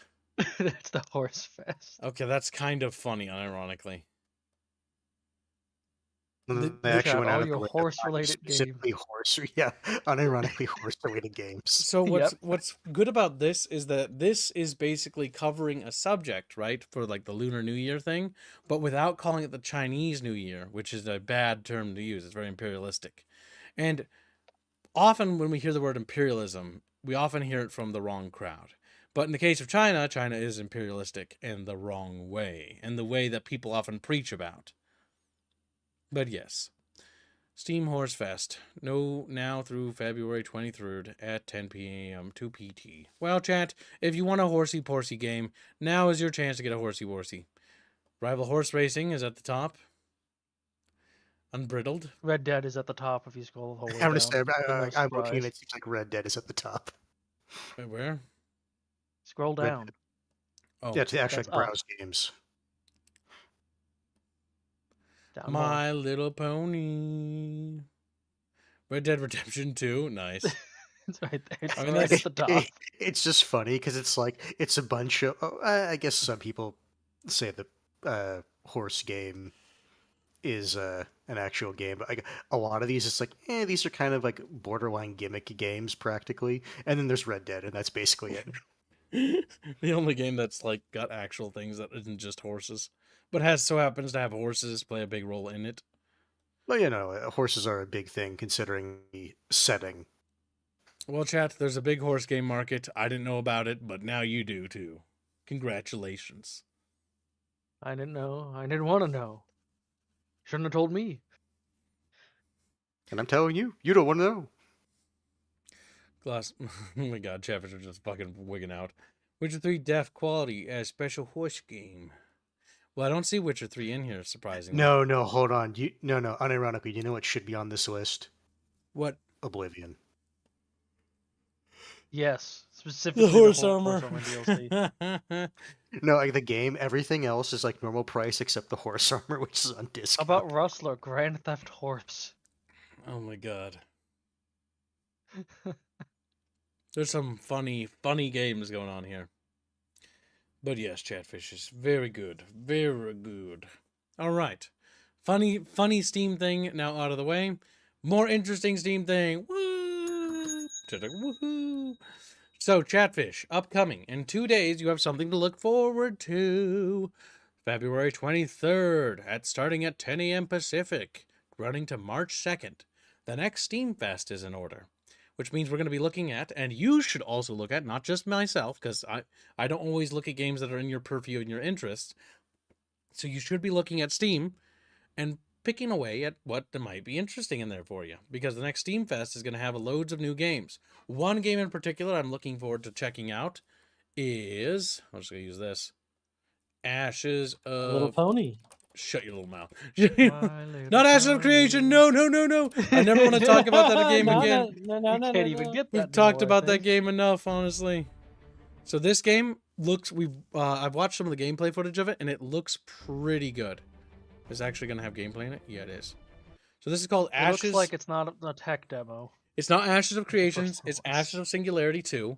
And unlike the first game, it's not a tech demo. It's got super giga mechs. It's got super giga landship tanks. And is basically a macro-styled strategy game, which we haven't seen in a long time, that we're going to be playing with. Unironically, like Supreme Commander, Yeah. Bar, like massive Fab. armies, like battling it out with weapons and This- super weapons and stuff. So This looks based good. on what I've been seeing, because I've been looking a lot into the game, this, unlike Bar or Supreme Commander, Forge Alliance Forever, whatever, which are good macro strategy big games, but they still do rely a good bit on micro. Singularity 2 here does cut down heavily on the micro. Yes, it leans more into macro, which is big, You're controlling- you massive actually- armies and You battlefronts. actually are controlling massive armies, not individual. You still create the individual units, but then you create them into actual. There's the land ship right armies. there, by the way. It's fucking adorable. It's like a little boat, but it's just got giant. The synopsis is basically AI dystopian future, by the way. Humanity Yeah. has basically gone too far with AI technology and basically uploaded themselves. And so there's 3 factions. There's the United Earth government, which is what's left of mankind, fighting against humans that have uploaded themselves into machines, fighting against just machines that have gone rogue. So it's AI that has gone rogue. So you have the actual technocrats Yeah. versus the robots versus So quite the literally, the humans. first game, I haven't finished it, but I got the gist of everything. A subset of humanity, which are literally the technocrats, like super wealthy, super tech-heavy people, upload themselves and their consciousness. Here, I'll break it down for the effectively turn their common man. entire So minds into basically supercomputers. you've got Donald Trump and Vladimir Putin versus Elon Musk versus Skynet. That's the general gist. That's the Pretty much. general gist. Because it's basically Humanity's Russia, gone. United States, and China and I, all for that one, have will be siding united. with the robots. They have all united Yeah. against the technocrats who've accidentally released an AI that has gone rogue and is like threatening to overrun the universe. And even in the first game, the technocrats, the UEF wasn't a thing, but they literally just pluck you from Earth and upload you to be to work for them. So. Yeah. And yes, the UF is actually based off of projected future designs for vehicles and stuff from the US and China. Yeah, so it's Of course, literally unlike the just Chinese ones, these ones would actually work. so one thing I will say is that this is a good showing of like, okay, humanity unified under one banner against basically machines and technocrats that have gone insane. It's kind of cool. Yep. All the Also, tech I really morons are feel selling bad for the humanity out. infantry. What I like about this game is it's actually kind of prophetic. It's like, yeah, no, the technocrats are just, they sold out humanity. They're evil. And also Skynet's real and also evil. Also, So that entire faction more or less views themselves as above humanity now. yeah, they're evolved. Oh yeah, And naturally. they were completely caught off guard by the AI basically not wanting to be a slave to them. Like, what? It's like, no. If Because anything, obviously they know best for unironically- everyone. If anything, unironically, the technocrats are probably the worst morally of all the factions. They are. The Like, AI is the- literally like, no, you're just gonna enslave me. Hey, I'm hold fighting on. back." The giant walking robots is future design. Have you seen Japan working on stuff? We also have something to cover about that specific subject. Where did I put Also, it? that's the technocrat faction, I think. Bucky, you sick The fuck. giant mech. Bucky, this is Bucky getting a kick out of me suffering.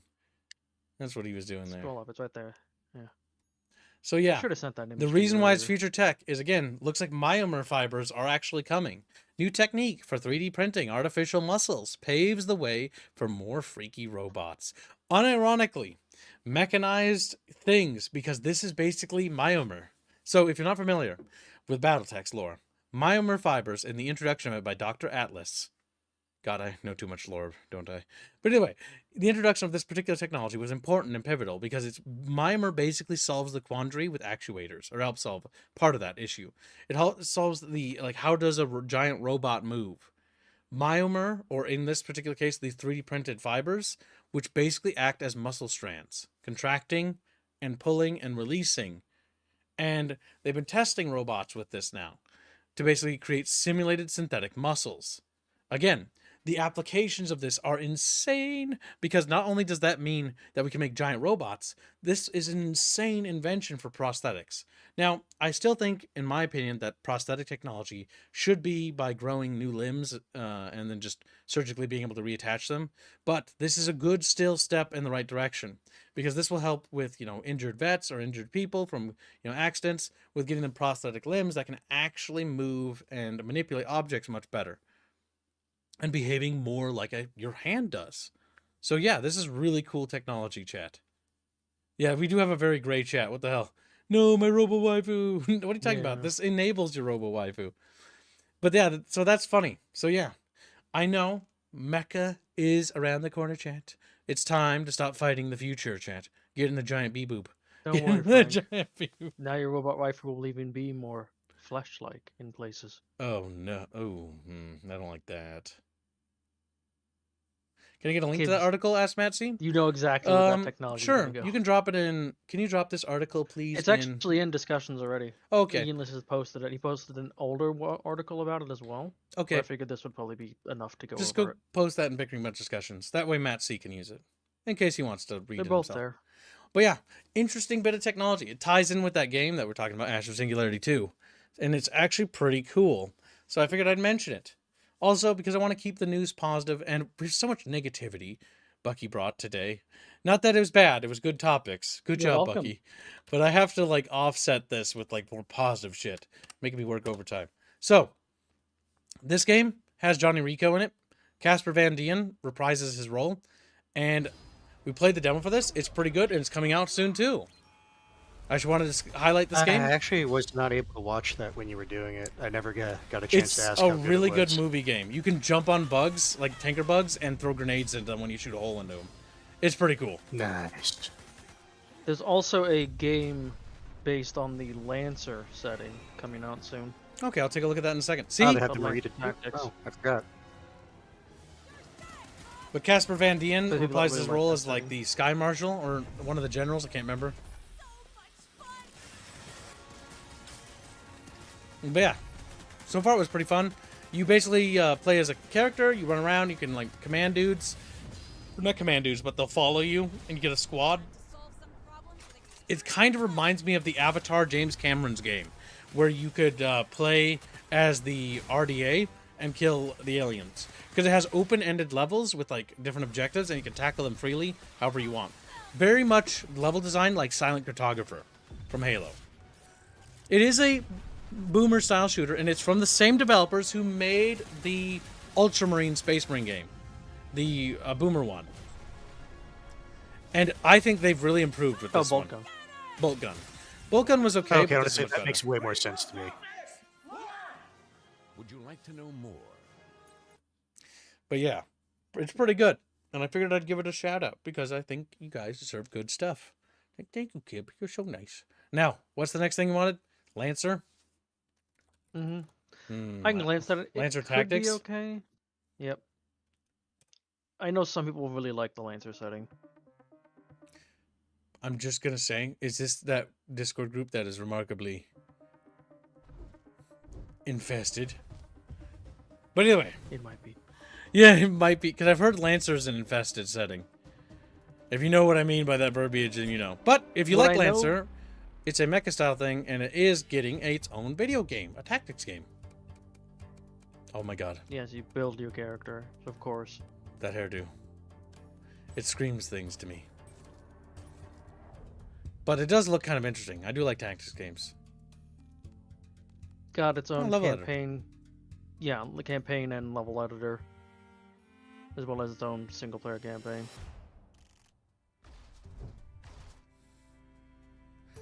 Wait, was that AI-based writing? What the fuck?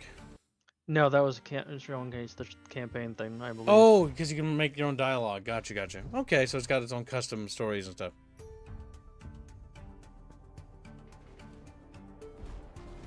Specifically, all I really hear about Lancer is people really liked it mechanically. I've only heard people warning me to avoid the community at all costs. That's it. So that's upcoming. So that's pretty cool. Also, another bit of good news, and I think this is the last one I have, unless somebody has something else. Xenonauts 2 Formago says is on a sale at 35% off, and I want to point it out, it's a Hooded Horse published game, and they're launching relatively soon. They're working on the 1.0 launch, so it's supposed to come out soon. Now is the time to pick it up. It's on a big sale, and when it launches, it will have Steam Workshop support. I tested this game on Discord, and it's pretty good. It's basically a true spiritual successor to XCOM, humanity fighting uphill battles against filthy Xenos and kicking ass, or getting its ass kicked. It's really good. so far this clip is not quite showing how the gameplay is. You're not just dying. It didn't show your people just dying in droves. Yeah. To be fair, that was partially because I was learning how to do tactics. Poor management by the commander. I was trying to do separate little fire teams, and that was a bad idea. And that was a bad idea. Here's the issue. It can work, or at least it can in one. Once you get better armor But and you need- gear. Yes, and higher you skilled need the gear characters. to back it. You need the gear to back it up. But yeah, Xenonauts 2 is looking really solid. I playtested this last night, and it was really good. So I'm not kidding. If you like XCOM, or classic XCOM, this game is nice, brutal, and realistic. And with mod support, it's going to be amazing. Yeah. Also, for the Battlestar Galactica fans, Gaius Baltar's in the game. As the scientist. Like, what? Guy's Baltar! And then somebody whispered in the background, Baltar stuff. There he is. That looks like Guy's Baltar. Oh my god. It does. It so much does. Can't get over it. Their autopsies are actually autopsies and not like people just poking at like a dead corpse. Yeah. It's very hard, though. This is way harder than XCOM. It's brutal.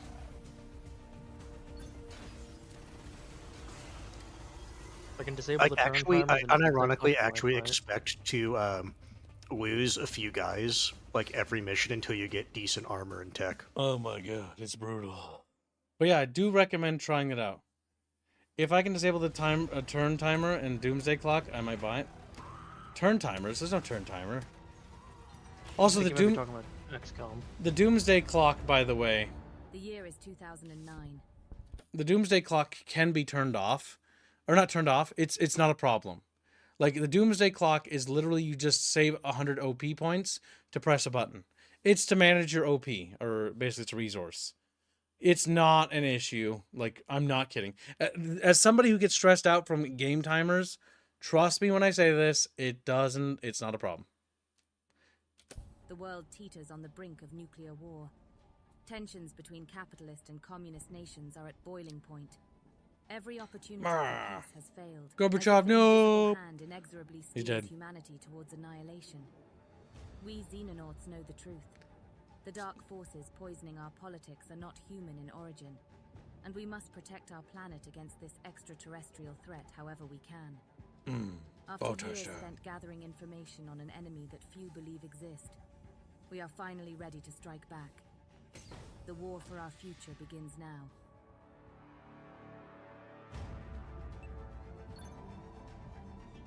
This is a better demonstration. The base building, you could have multiple bases, just like the OG. Your fire teams can be up to like 8 multiple dudes. strike teams per mission, if you want to. I've not actually seen where I can actually do that, by the way. I think 9 is No, because it shows you the option of having multiple dropships come in. fighter support is what that is, I believe. We'll see.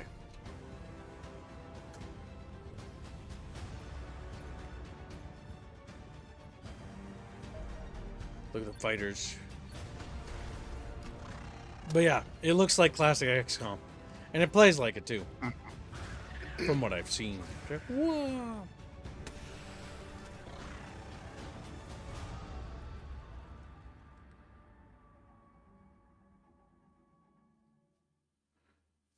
Is that what Reggie strives to be with that long hair? Reggie wants to be Gaius Baltar. Gaius Squealstar. Gaius Squeal. Alright. Is there anything else? Or has everybody got their things?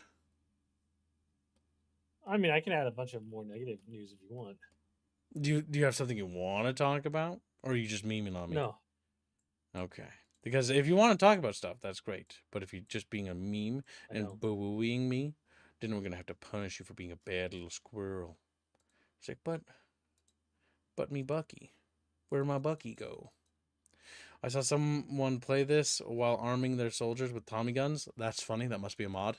That must be a mod. I somehow feel is that right? Yeah, okay. We got it. Good, Chatfish, good. Are you happy, Chatfish? Is nobody cranky? Happy, chat? Windrose demo? Okay, fine. Windrose demo still. I think I was... I've looked Oh, wait. into that game, and One last thing. I promised I'd cover it. I forgot. I almost forgot. Let me go get it. Yes, that was the one. We're going to probably lose ad revenue here, but I don't care. All right, so this is the last thing. It's Windrose. It might be interesting. I probably should check it out. But it's basically a pirate game that's PvE themed with only multiplayer or co-op or whatever.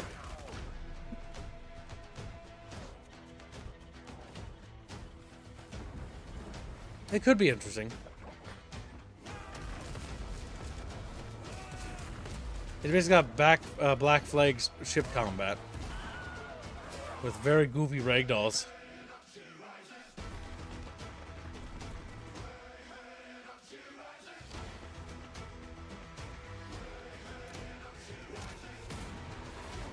The dungeons.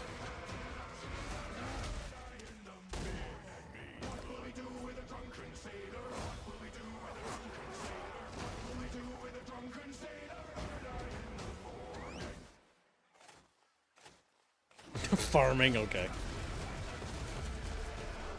You know what that little farming bit reminded me of? Valheim farming. Windrose could be good. We should probably check it out. I think we will check it out. It has a demo. We shall try it later, chat. But yeah, it's slated to be online cooperative, so it's not a PvP themed game, which is why I'm kind of interested in it. I wonder how many people it is. Can you play with a lot of people, or is it just like 2 people? Probably 4 to 6 would be my minimum. For what Wind they would Rose wanna is go fully to. playable all Or sorry, solo, maximum. offline, or in co-op with friends, supporting up to 4 players with both self-hosted and dedicated servers.